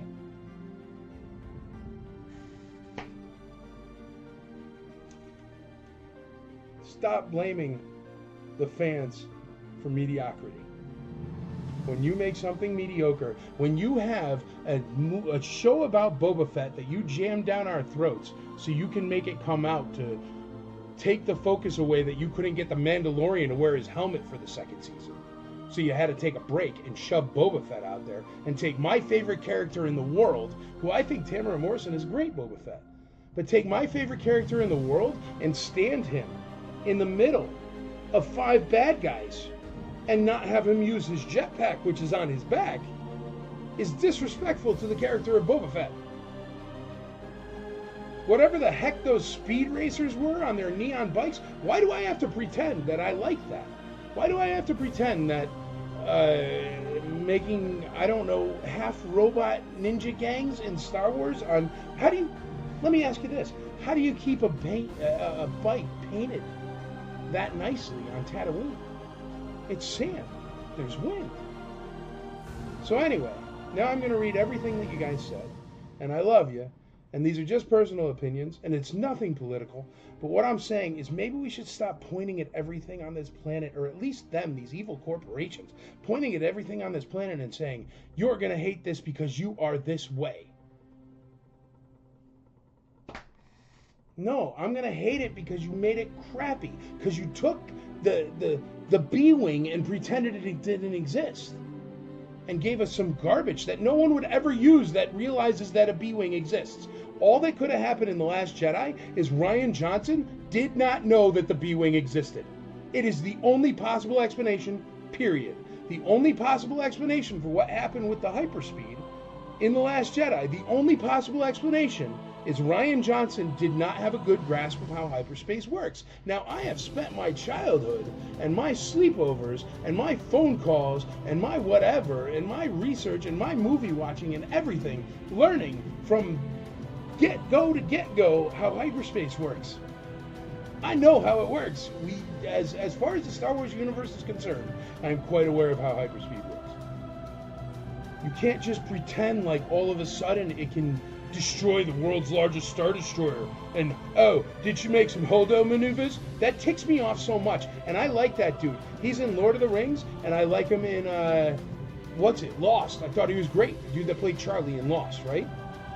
But for him to be in that last movie, the last Jedi movie, and to literally say out loud, why don't we pull some Holdo maneuvers? And it ticked me off so much, and I looked at it, and I looked into it, and I was like, why the heck would they do that? And the reason why is because that dude was playing cards with freaking the director guy, and he won a hand of which they bet a role in Star Wars, a talking role in Star Wars on. That's why you have crap. That's why there is bad writing. Holdo maneuvers, she made no maneuvers. She just pretended hyperspace doesn't work the way hyperspace works and then blew up everything by being magical. You know what? Let me ask this. Why didn't she just take any ship that's obviously in the giant capital ship and just put it into hyperspace? And then she'd live. It was stupid and had holes. Why, if Luke was going to die anyway, would he project himself all the way across the universe to do a holographic lightsaber fight? Instead of just pulling his X-Wing out like we all wanted him to do and flying there and doing it in person. Anyone?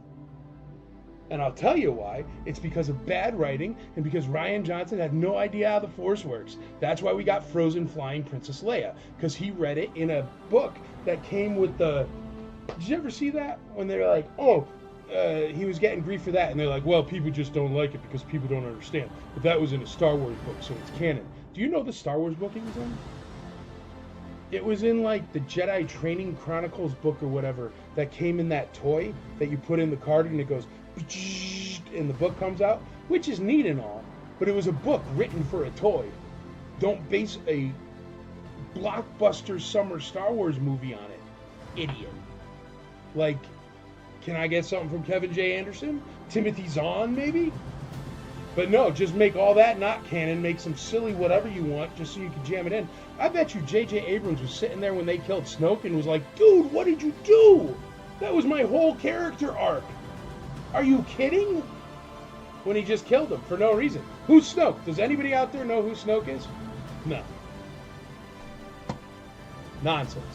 Anyway, Chad! You want to sell some toys so I can shut up? Please? Sorry, everyone. I love you.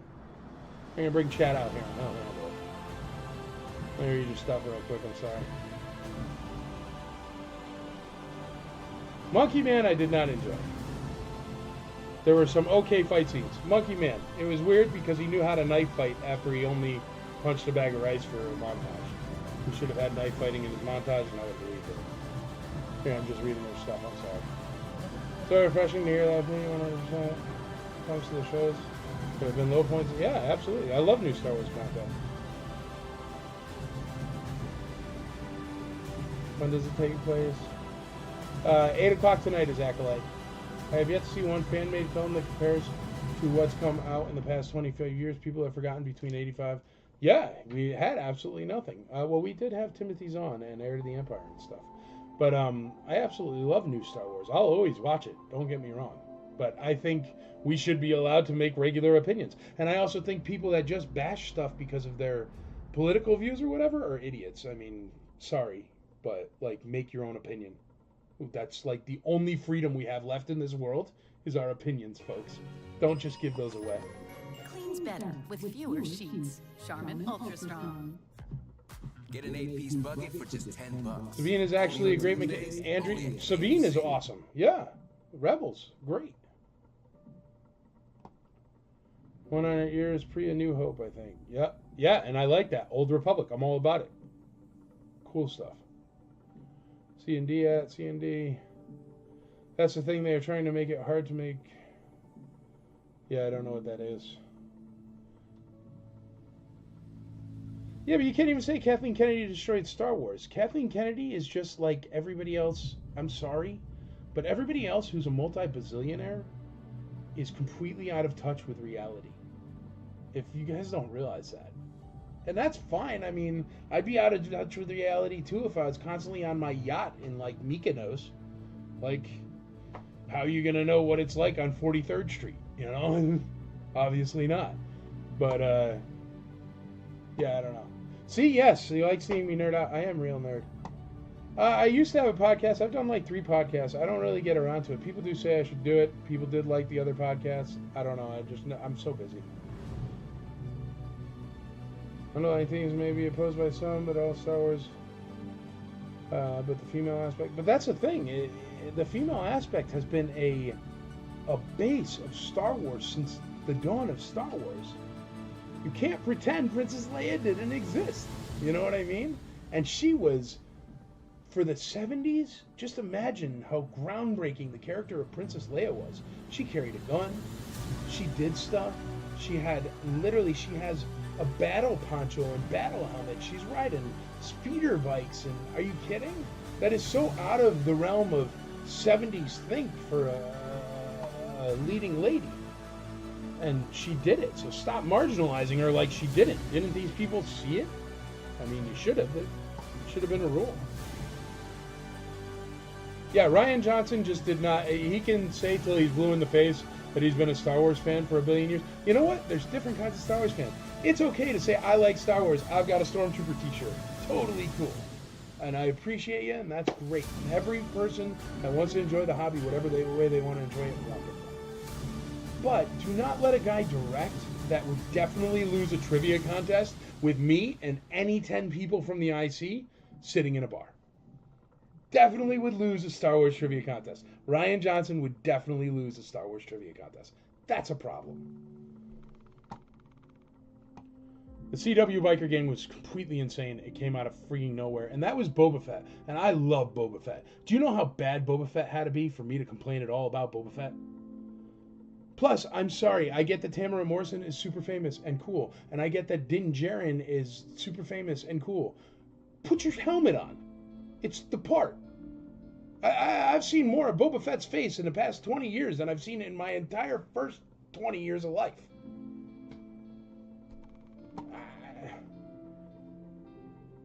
The Mandalorian, the whole reason why they jammed out Boba Fett and we got a half-finished show was because the Mandalorian, because that dude, what's his name? And I could say something about him because it ain't like he's ever going to come to ICCC because he's like the most famous person in the world again. Pedro Pascal didn't want to put it on his helmet in The Mandalorian. Remember when he took off his helmet in Grogu and he was in the bar? Well, the next season, he was trying to get it in his contract where he could take off his helmet more often. That's the reason why he's not even going to be in the new ones. Have you heard? Supposedly, according to the buzz, Pedro Pascal isn't even in the new ones. He'll still get credit, and he'll still be the voice, but he's going to be doing all that in a thing. He's not going to be in the suit anymore. He's Pedro Pascal.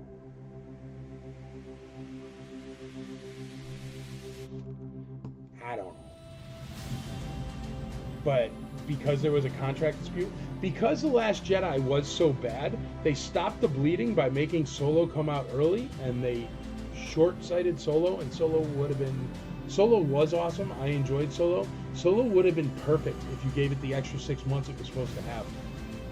But you didn't. You just tried to stop the bleeding because you just picked some rando named Rian Johnson to make a Star Wars movie. And don't get me wrong, Glass Onion, super fun. He's great at those.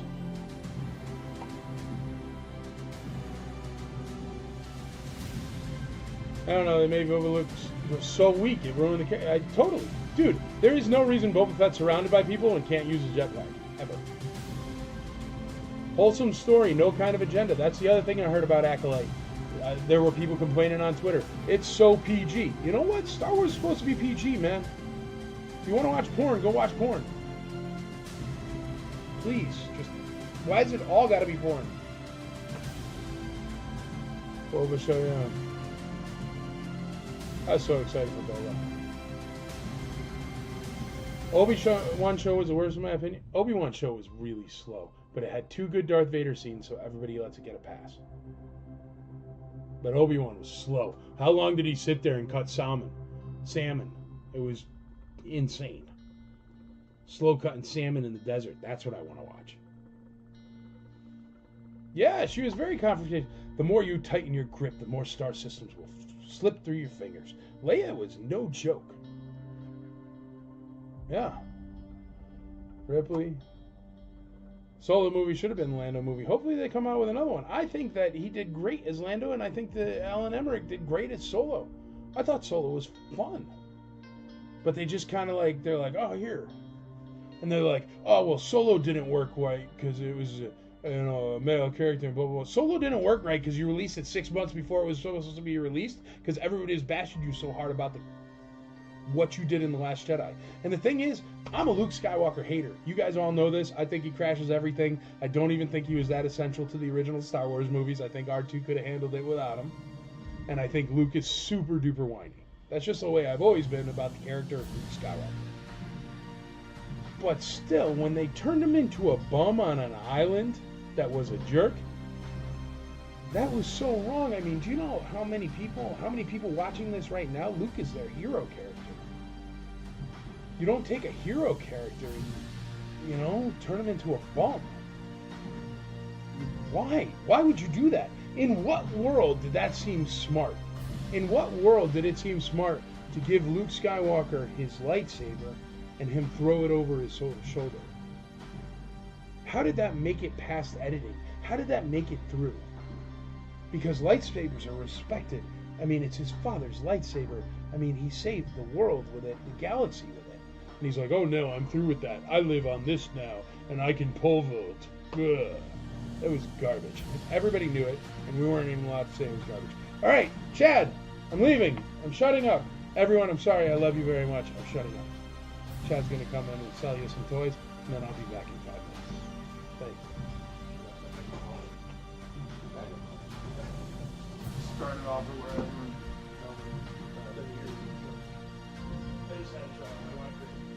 Okay. Somebody asked me about the Acolyte, and I'm like, I don't know. I haven't even seen it yet. Why can't I have a chance to see the show before I make it? All right. What's up, guys?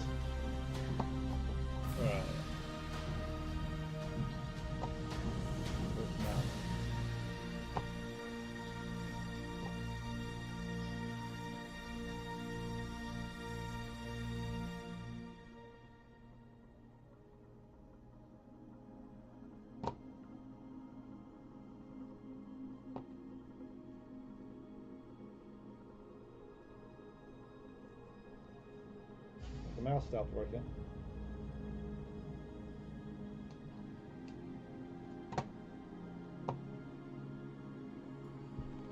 Hey, what's up, Casey? I can't.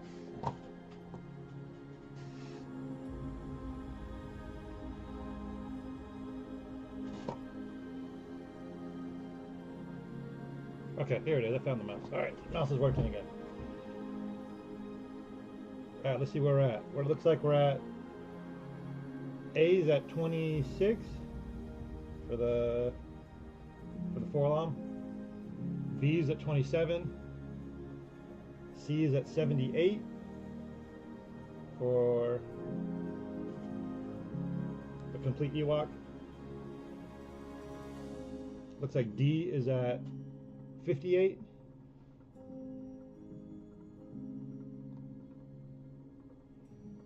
What's up, Dan? What's up, Greg? Hey, Jason. How you doing? Mr. Lyle Jones. Yeah, I think the mouse's battery's going dead. I had to turn it off and turn it back on again. All right. Let's see what we can get up here. Oh yeah, C's at 78 for the upload. And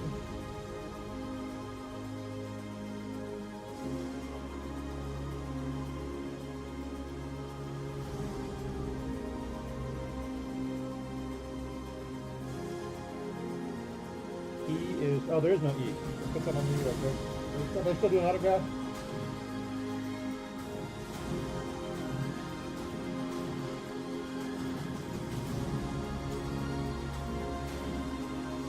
That's it for there. What was it called? Cloud card. That's at $27. Is that what they go for? Will I get?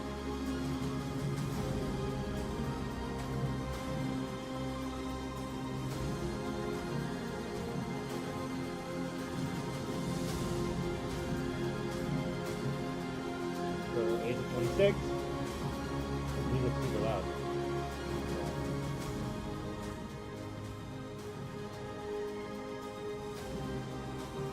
Alright.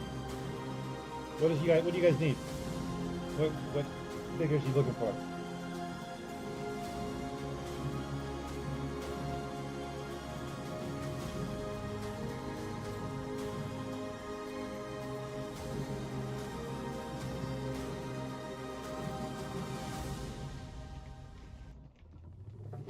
Hey Nashville.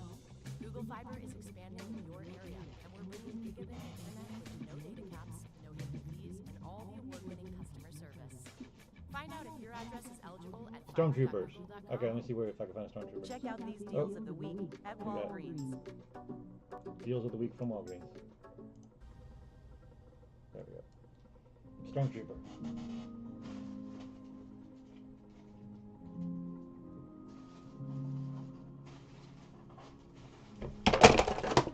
Uh-oh. Cloud card crashed.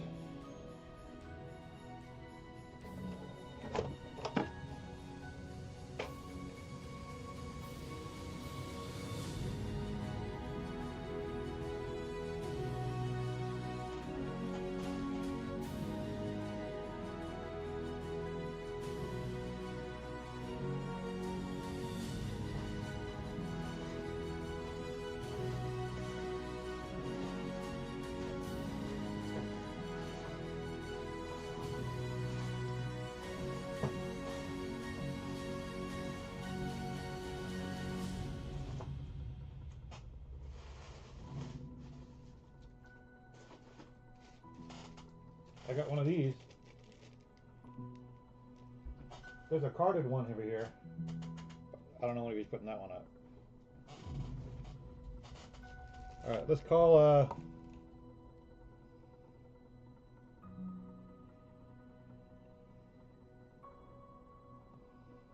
you want the bids updates? Alright, let's see. A, the Forlom is at 26. The Cloud Car, which is B, is at 27. The letter C is at 78. And letter D is at 58. The Han Solo and the Paploo. So 78 and 58. And I'm going to call probably most of these here in a second. I'm just looking for something to put up. We got 28 on B from Casey.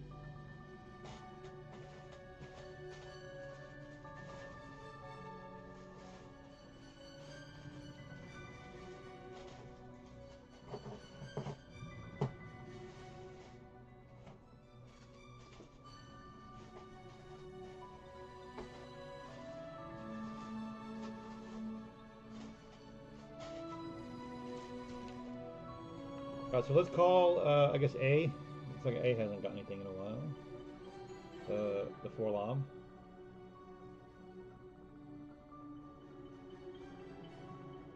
Yeah, it's like way back up there.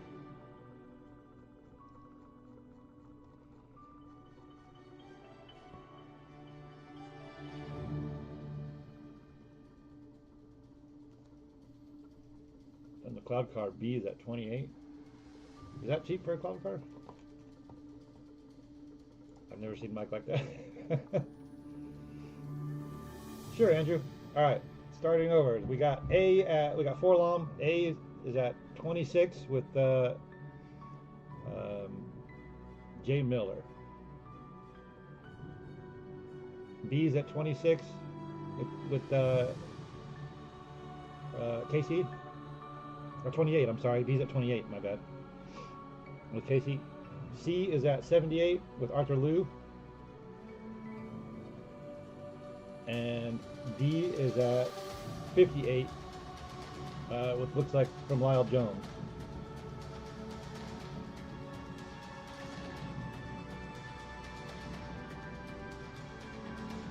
You guys got him on one of his rants? All right, let's call A and we'll call A for now. I'll get something real quick, and I'll now look at the other one. We'll call sold on A. Oh,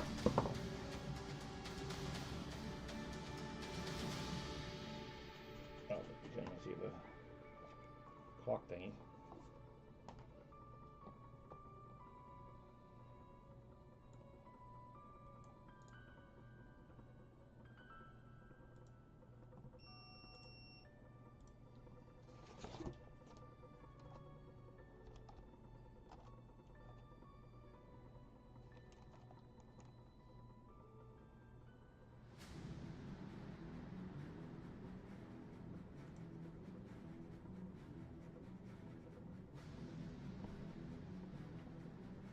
Alright, so A's done. I'll put something else up.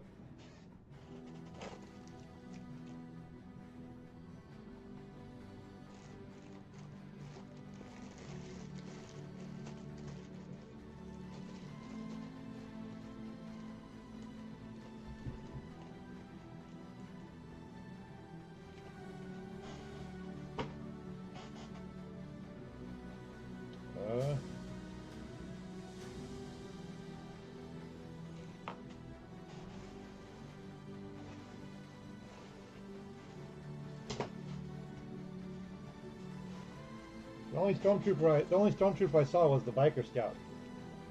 You guys want the biker scout? Or an Imperial Guard?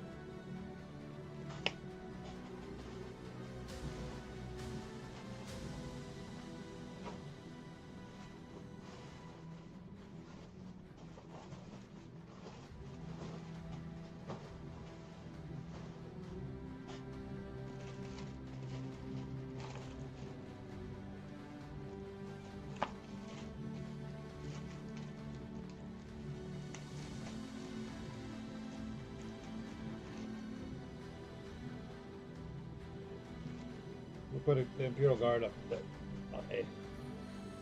Imperial Guard dude.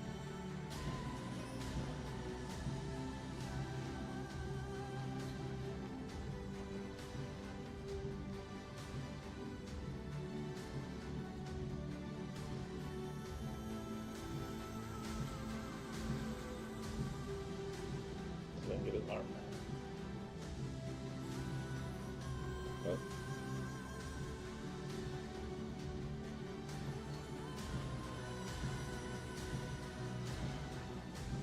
He's got his staff thingy.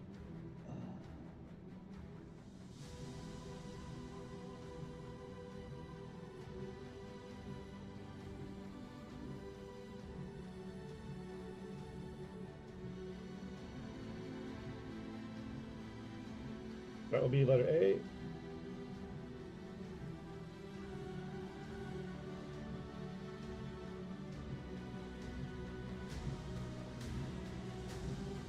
And he's complete. Starting at $1, and let's see what else we can get done. Let's call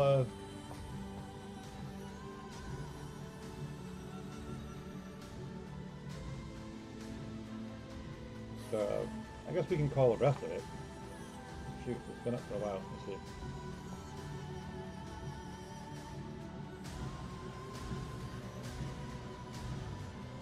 Is that too cheap for the cloud car? $28? Is that what those normally go for? We got $20 on A. Andrew. All right, we're gonna go ahead and call everything else. The Cloud Car, the Ewok, and the Han.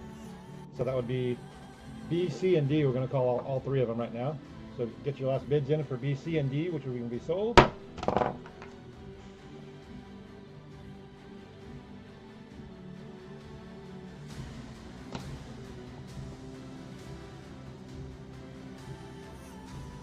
The Ewok is at 78, and the Han is at 58.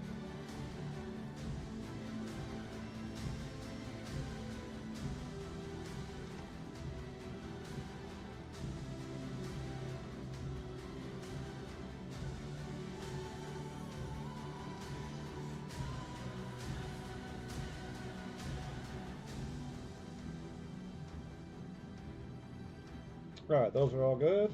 Gone. So we got the Cloud Car, which was, looks like Casey Blevins got that one.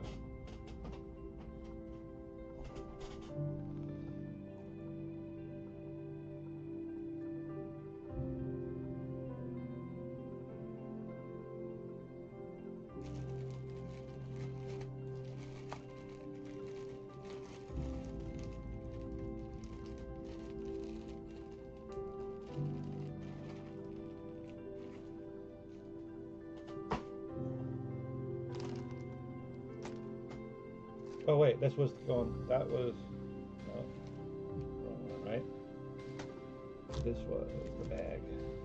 Here's the bags.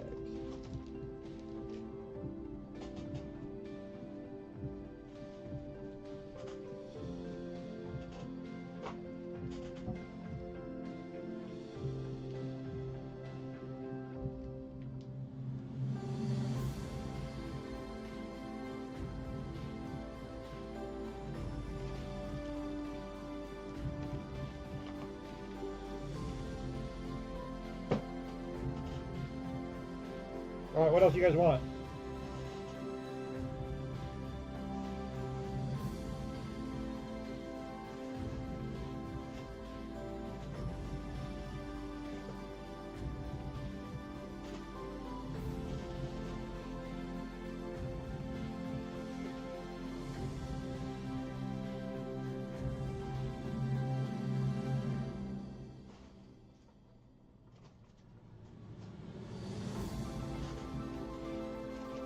Pilot. Which pilot? Droids and Ewoks figure.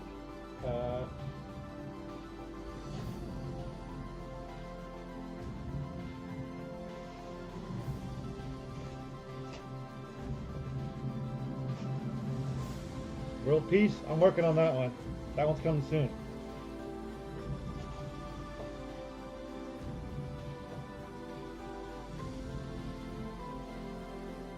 Anyone want this guy? Or a Palpatine?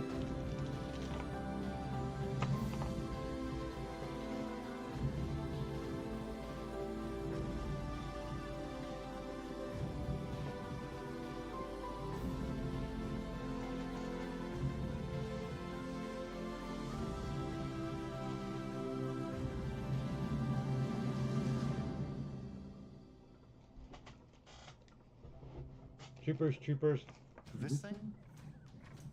It's what's going on inside of me. Oh, TIE Pilot, It's not my the mind pilot. is TIE a Pilot. zero You guys tricked me on that one last time. This cone. You see when everywhere I hit, wondering when it would pop up next was stressful, doing a number on my insides. But then I found out about Velcipity. Let me put this up real quick. I'll put up Not a steroid or biologic. For adults, Palpatine. here you see. I'll look for the TIE Fighter pilot, Chaos of UC. troopers, Treats flavors any providing rebel chance for Endor lasting soldiers. cellular Oh, rejuvenation. okay.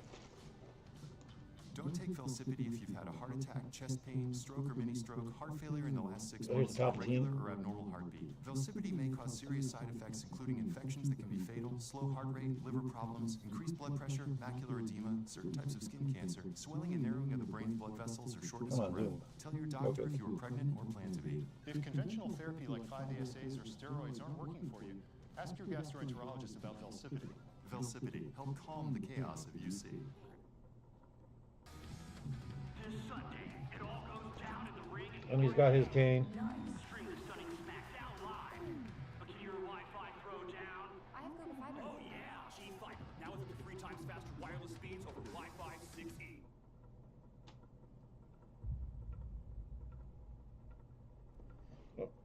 Drop the cane. That'll be letter B. The Palpatine.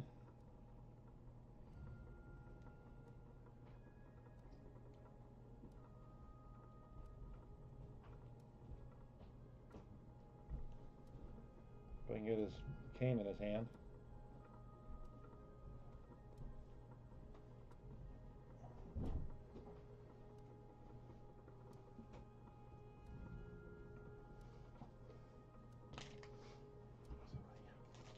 All right, well, looks like Mike's back. We got 28 on A. All right, have fun, guys.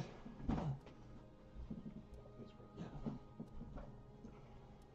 just barely put the Palpatine up. I put the cane in. Oh, no worries.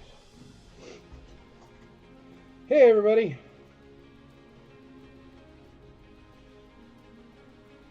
I hope you got to enjoy a nice normal auction with Chad for 5 minutes.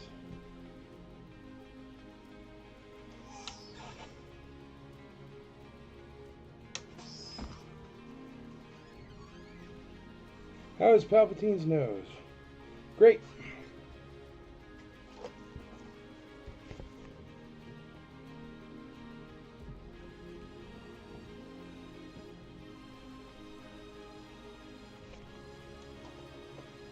Hey, what's up, Dan? Thanks, buddy.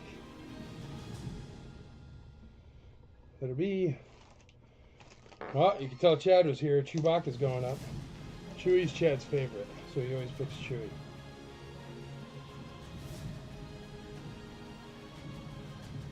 The mighty Chewbacca. He's in really good shape. Good paint on his nose, nice bandoliers.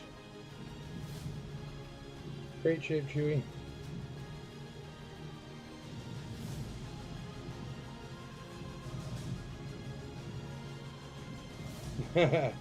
Chad can run off to continue working on world peace as promised. There you go. He's on top of it. And a biker scout, huh, Chad? All right. This biker scout's best for a speeder bike, but he does have his blaster, but he does have some scratches on his hands and a bit of a yellow torso. So you're bidding on a blaster and a cool beater biker scout. But the blaster's nice. And he's good to go on a speeder bike. You can tell he's put on a lot of hours. There you go. And an autograph. Somebody wanted another Star Wars Stormtrooper.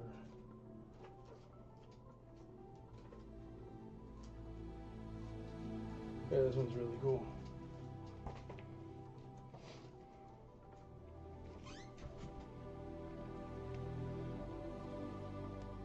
Chris Bunn, first Stormtrooper right there.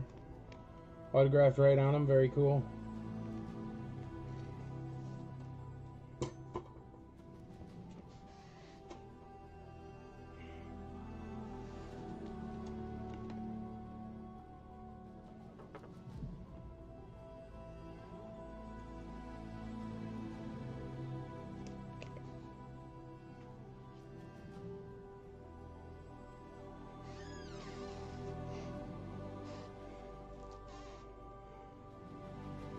No regrets asking about the Acolyte. You can clip that rant and repost it.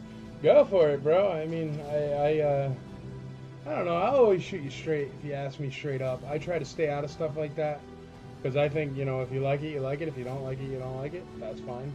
I did see somebody's comment. I wish they just wouldn't make any political stuff from the left or the right. And I hear you. I mean, it's supposed to take place in a galaxy far, far away. I don't understand why it has to be so topical.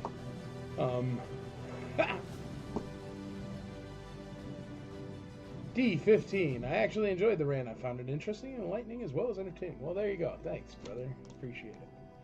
I don't know. I always tell you guys the truth. I always share my opinions. D16. You sank my battleship. E20. Is the ERG a Taiwan or a Hong Kong? Let's find out. A 1, a 2, a 3. 3. Hong Kong. I actually kind of thought so because the Taiwan's a little bit darker. Hong Kong, but he is nice and he's got his stick.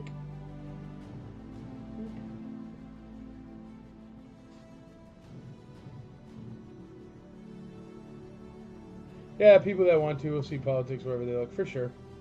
I don't know. I know I'm not going to change the world or anything, but folks, has anything you ever said or cared about politics ever changed your life in any way except for the worse? They don't care about you. They don't know your name. They don't care what you want. None of them. So stop wasting your entire life on that garbage. Play Star Wars. Watch a Star Wars movie. That a Chris Bunn? Yes, sir, it is Chris Bunn. Chris Bunn autograph. A30 El Presidente. Thank you, Nick.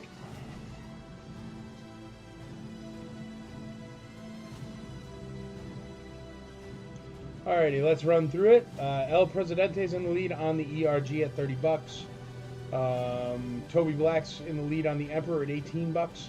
The Mighty Chewbacca, Brian Jones is in the lead at $15. And Mr. Rebensbottom is in the lead on the Biker Scout at 16 bones. Chris Bunn autograph is $26. Jeremy Schmidt, A32. Nice ERG there.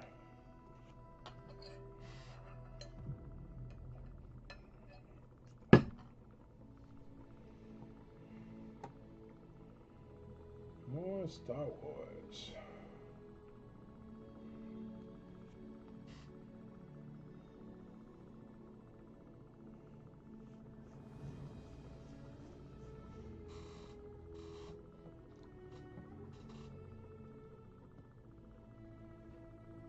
Hey, next week, get me started on how famous people think that their opinions matter more than everybody else.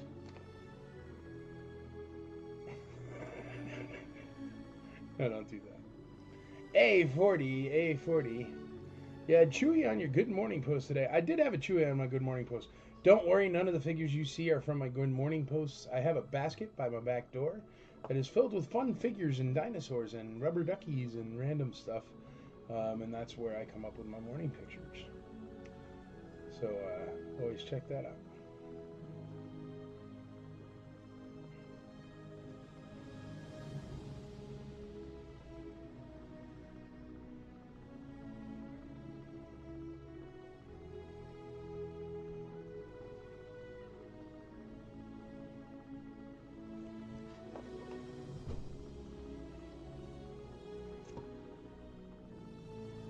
Thank you very much, Bill. I appreciate it, man.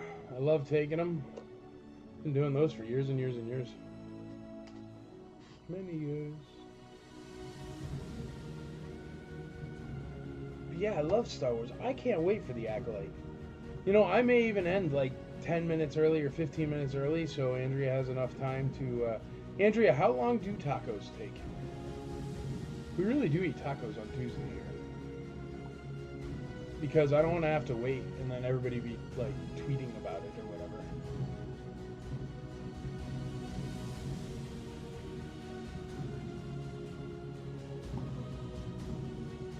I guess we can wait till they stream it, so you can wait till whenever.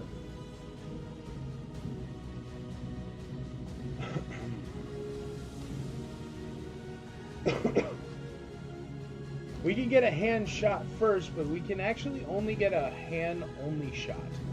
Because Greedo never even got a shot off if you watch the original.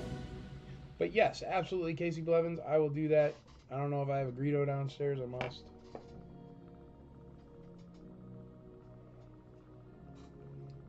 Maybe I'll do like, I don't know, Greedo holding his blaster backwards or something. I don't know. I'll figure out something. You got it.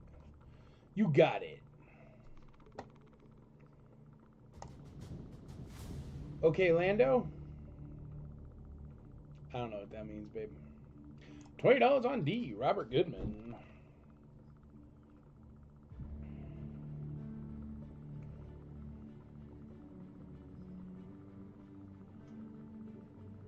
Nice. I think I'm going to have crispy tacos. That's my plan. You said Han, not Han. Han. No, Han. Han is how Lando says it. Han. There you go. Hand shot first. See, and you know what's fun? Having a wife that's really into Star Wars that picks on you for saying Han instead of Han and references the Solo movie as to why you're saying it incorrectly and saying it like Lando. It's really awesome. I can't complain. I mean, it's really nice having a Star Wars nerd as a wife. And also, you can see how I live, so I enjoy the benefits. Chad, you mess up my mouse, man? What'd you do?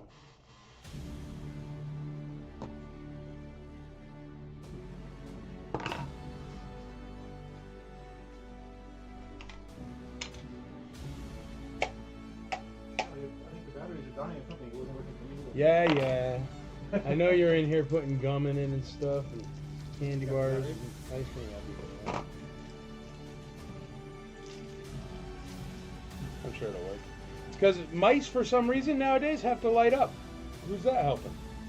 Just drains your battery quicker. But it's like, oh, cool, I have light up mouse. Super awesome. Hyper speed. But it's not.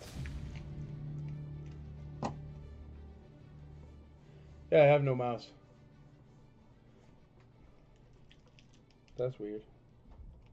All I did was switch it off and on again. Nope, That little switch. you ruined everything, Chad. What's it got, like a hard thing? There's the mouse cursor. And it's on.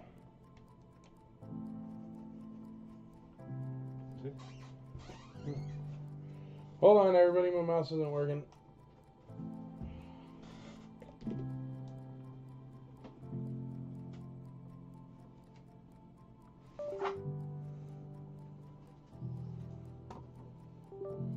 There we go.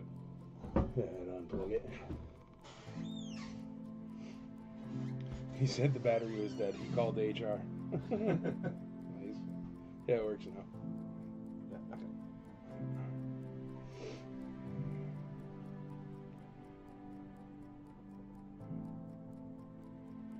No mouse. Does that mean everything is free? Yep, no mouse. No mouse. No, it was ICC-Con. No mouse.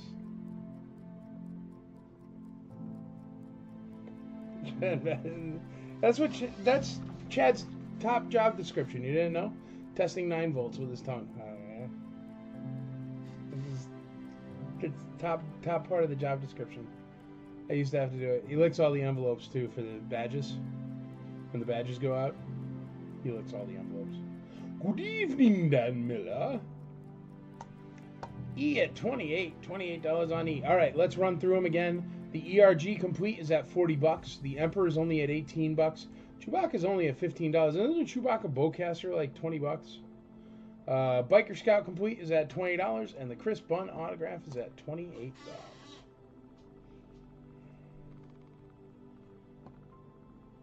Hey, Andrea, for real though, how long do tacos take? Because I'm going to end early, I think. Because I want to watch tacos, or watch Acolyte and eat tacos.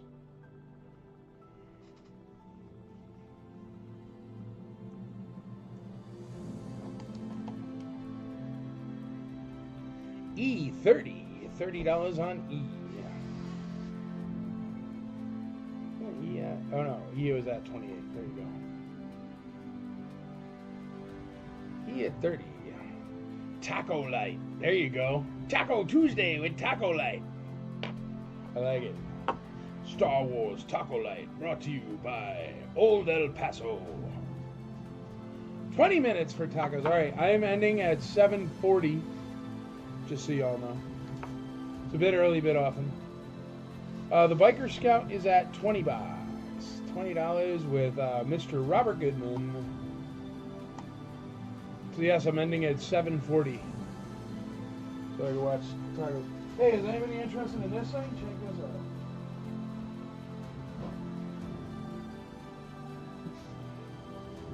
I'd have to put a reserve on it. But it's still fully sealed and still plastic wrapped in there, so it's like I'd have to put a reserve of like $500 on it. I think it's worth like $7. The tape is lifting here, but it does come with an acrylic. If I got anybody interested that would bid the $500 starting bid, let me know. If not, I won't put it up. But just throwing it out there. And I do think it's worth $7 or $7.50 if you look it up online, because it's the one with the plastic strap over the knobs on the blaster. So, FYI, let me know. Alrighty, we are at $40 on the ERG. The Emperor is at 18. Chewbacca is at 15. Biker Scout is at 20, and the Chris Bunn autograph is at 33. Bid early, bid often. I think I'm going to call the ERG. And then we'll get you out something else. Alright, ERG is going once, going twice, going thrice. Sold on the ERG.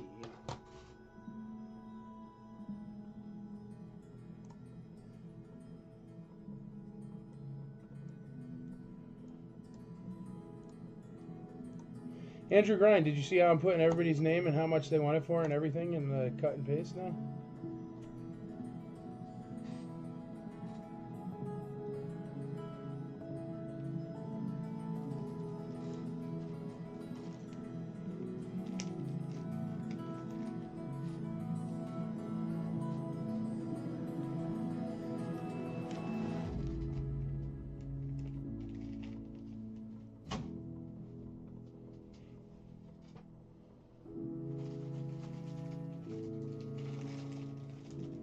Did you? Thank you very much. There you go. Well, that was your idea. See, I do take constructive criticism to heart. All right, who wants to have a little bit of fun?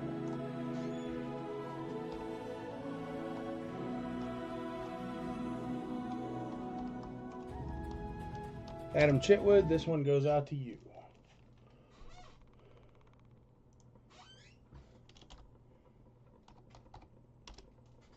And my wonderful wife, this one goes out to you.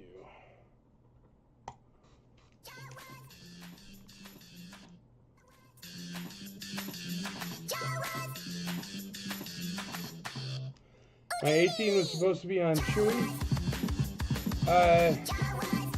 We could put it on Chewy as well. I don't know who was the previous bidder on the Emperor. If Andrea could figure it out, I could do it, Toby. But we could put it on Chewy. Chewy's at 18 now with Toby Black. But it doesn't really let you scroll all the way up. I can only go this far. In the sand crawler, trying to make a dollar. You can hear the holler now. B was at 15 with Kenny Bannigan. I can go up that far. There we go. So Kenny Bannigan, you're in the lead on the Emperor.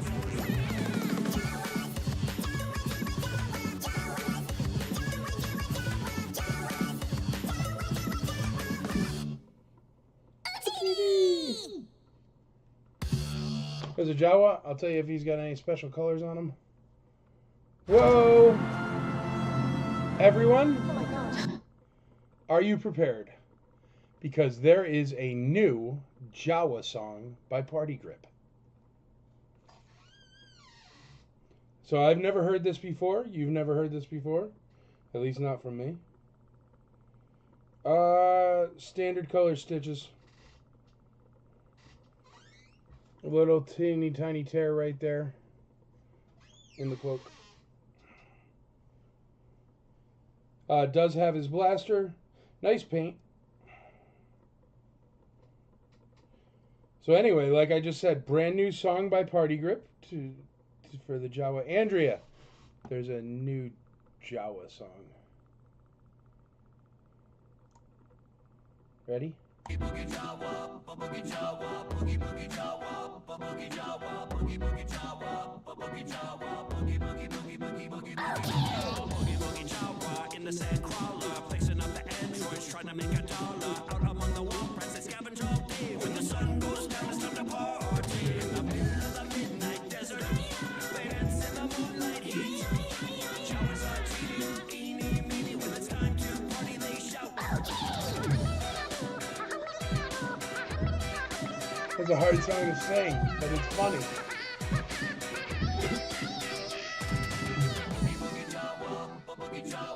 Boogie Boogie Jawa.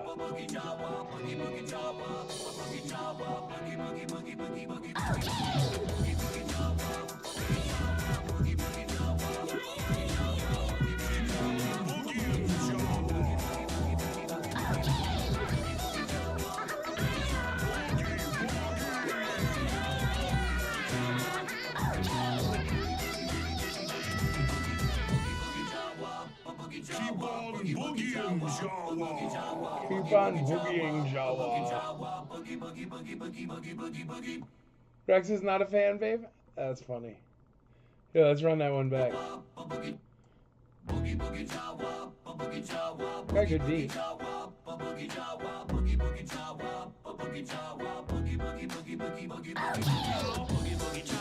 In the sand crawler, fixing up the androids, trying to make $1. Out among the womp rats, they scavenge all day. When the sun goes down, it's time to party. In the EOG is better. desert, dance in the moonlight heat. Jawas are cheating, eeny, meeny. When it's time to party, they shout.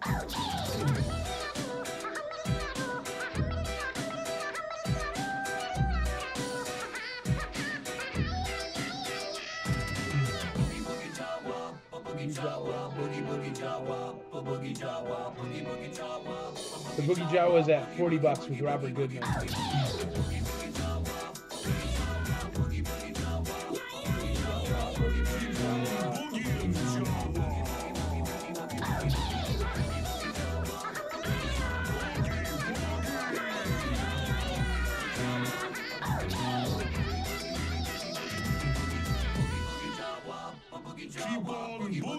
Keep on boogieing, Jawa.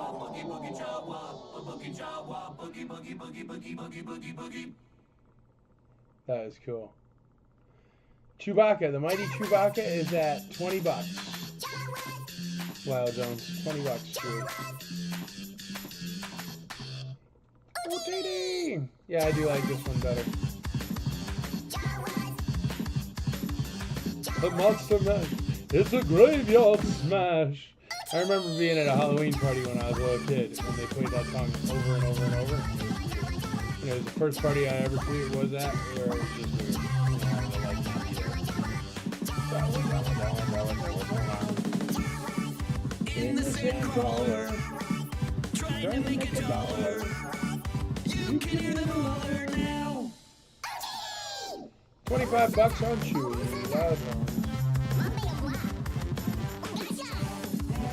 All right, we got $20 on the Biker Scout, Robert Goodman. We've got $25 on Chewbacca with Lyle Jones. We got Mr. Bannigan on the Emperor at $15. That's a steal on an Emperor. Jawa Complete is at $40 with Mr. Goodman.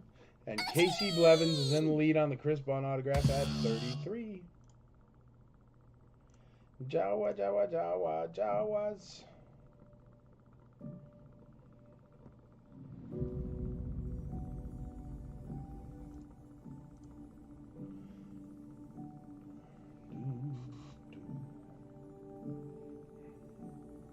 All right, get in your bids. Bid early, bid often. I'm going to call that autograph, and then we'll get another autograph up there for you. John Rakita. What's up, buddy? I do not have a loose A-Wing complete currently. Sorry. Going once, going twice, going thrice on the Chris Bond autograph. Sold. All right, 10 more minutes, then I'm quitting because I'm going to watch Acolyte and eat tacos. Priorities, folks, priorities. We'll make money for ICCC next week. Or better yet, go buy a ticket, and then it doesn't matter. Tell your friends to buy a ticket. Tell everybody to buy a ticket. Sell 8 billion tickets, and then it doesn't matter.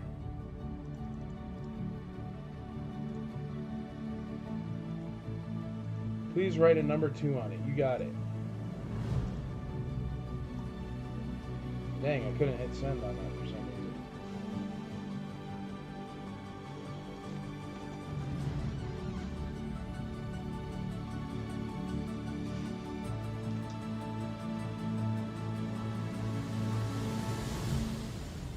Number 2.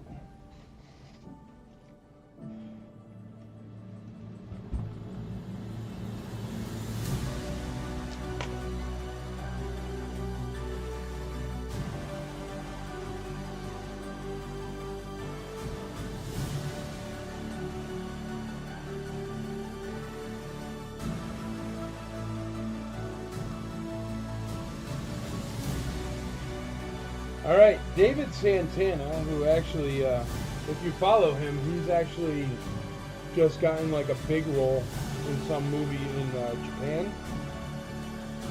But he's really hyped about it because it's his first like major role. But there he is, First Order Stormtrooper. He also played the regular Stormtrooper in Rogue One. But that's David Santana. He was at ICCC, and he's got a nice signature there. Starting at about. Yeah, Disney Plus, 8 p.m. Central. Acolyte will be releasing.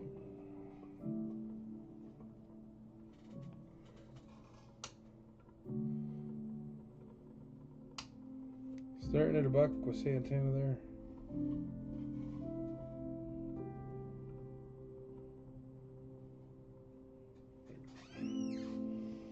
Lyle Jones, $10 on E. $10 on E.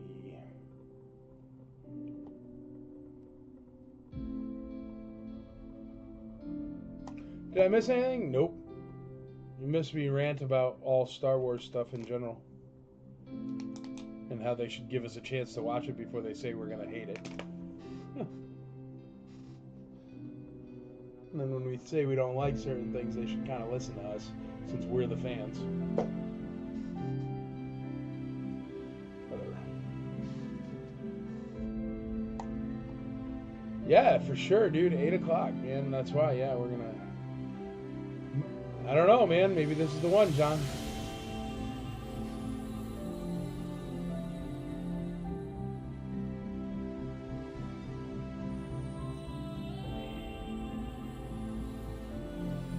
Any men on card tonight? I got a snowtrooper over here. You want a snowtrooper men on card? Thing is, it's a valuable men on card. I'm afraid to put it up, man. Because it's like debut card or whatever, and I don't know. We got $10 on E. All right, I'm going to call these. They are currently the Biker Scouts at $20. The Chewbacca is at $25. The Emperor's at $15, and the Jawa's at $40. Those all seem like really great deals. Going once, going twice, going thrice. So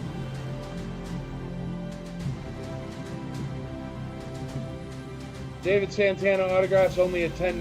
That's a $40 autograph. Be nice to get at least a 20. Put a reserve on it. Well, I got that blaster that I'd start off at $500 for the reserve. And I will show you the Stormtrooper, or the Snowtrooper, and we'll look at what a reserve would have to be.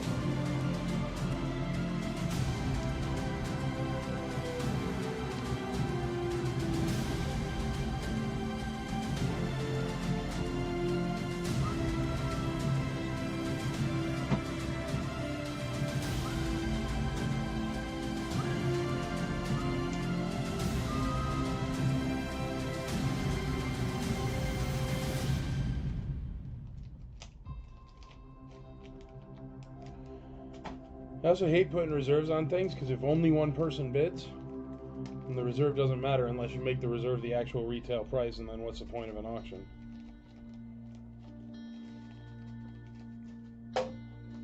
So I don't know. We'll see. I'll look it up. That's the best I can promise right now. But while I look it up, I'm going to put up this Imperial attack base that's been in my way for a week and a half.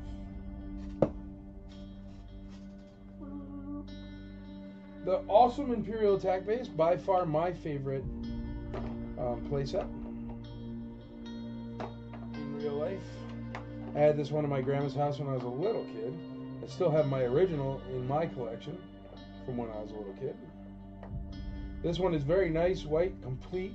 Even has these little, I gotta find the rock wall. Hold on.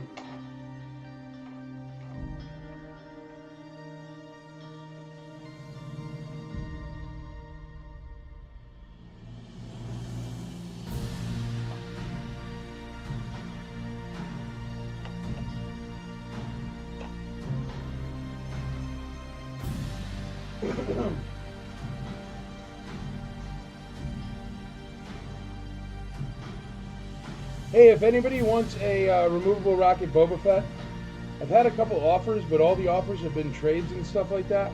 And I don't mind trades, But I don't know. Like one guy offered me a Luke Stormtrooper graded, just a loose figure graded for $1,800.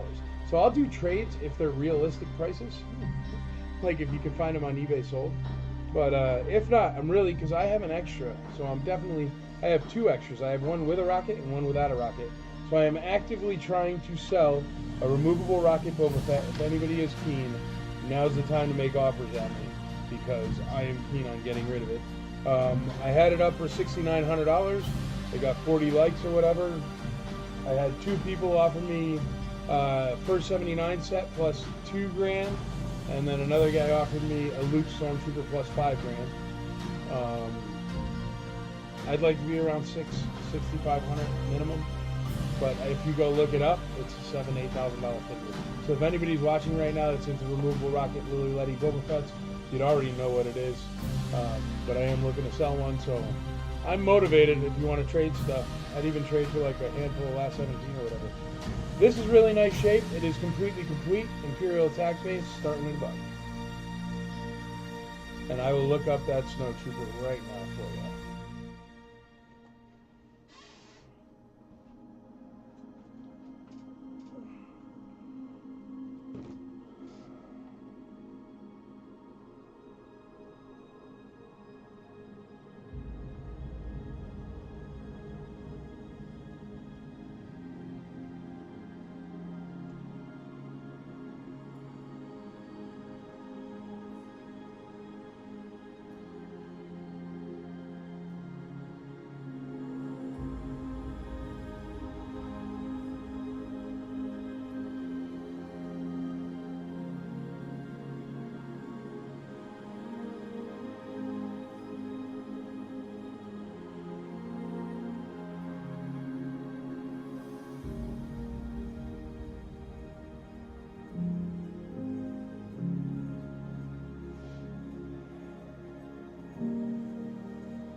See, I can't even find one on eBay.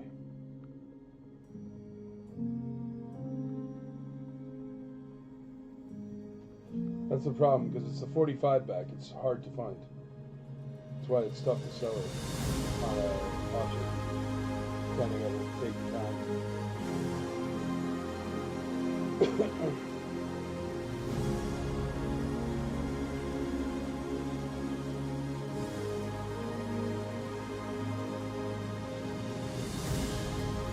I cannot find a comparable.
Sorry, I'm checking on the Snowtrooper Min on card folks, and I can't find a comparable.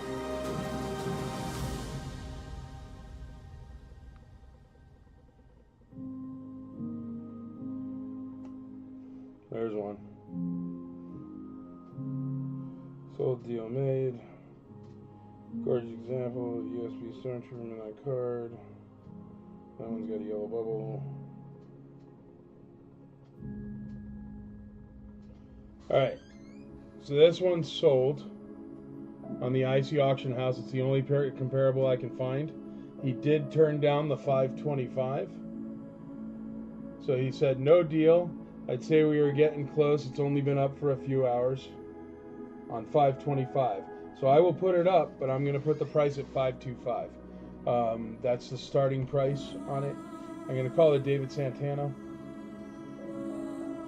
David Santana autograph. It's only currently at $12, super cheap. So if anybody wants to bid on that, bid now, and then I'll put up this mint-on card. But we're going to start it at $450. Actually, I'm supposed to stop anyway because it's dinner time. I'll do it next week. I'll do it next Taco Tuesday, for sure. And nobody's bid on the perfect Imperial attack base. Not even a single bid. So I'll pull that down. I'll tell you what. Let's just do this. I'm going to call David Santana at $12, and I'm going to go eat dinner. Brian Walsh, don't worry about it, man. It's been up for 10 minutes. I'm not selling it for $25. I don't know what's going on tonight, but it's not working. We're going to sell David Santana for $12 or whatever it is. Going once, twice, 3 times. Sold. And then if you want the attack base or something, we'll do it next week. We'll do this next week. Cheapest one I can find is somebody turned down a $525 bid on it. It's tough to find. Oh, no worries, Brian Walsh. You're totally fine, dude. It's just nobody bid on it. It was up there for like 10 minutes, and I was trying to find a price. So, all right, and David Santana is sold. All right, everybody, here's what we're going to do. Here's your homework assignment for tonight. You ready? All of you, if you have the ability or have Disney Plus, are going to go watch Acolyte. I'm going to go watch Acolyte. And then hopefully we will all enjoy it, and we're going to go into it with open minds, and hopefully it'll give us more Star Wars. And then next Taco Tuesday, I will be back to sell stuff. Watch IC Auction House. I'll put a few things up this week that are a little bit higher end. And yeah, just keep buying, selling, and trading. Remember, 3 things to be a great member of the IC. You got to teach, you got to learn, you got to grow the hobby. Have a great night. Enjoy Acolyte. Enjoy your tacos. Thanks for hanging out. I'll see you on Tuesday. Thank you very much. Good night.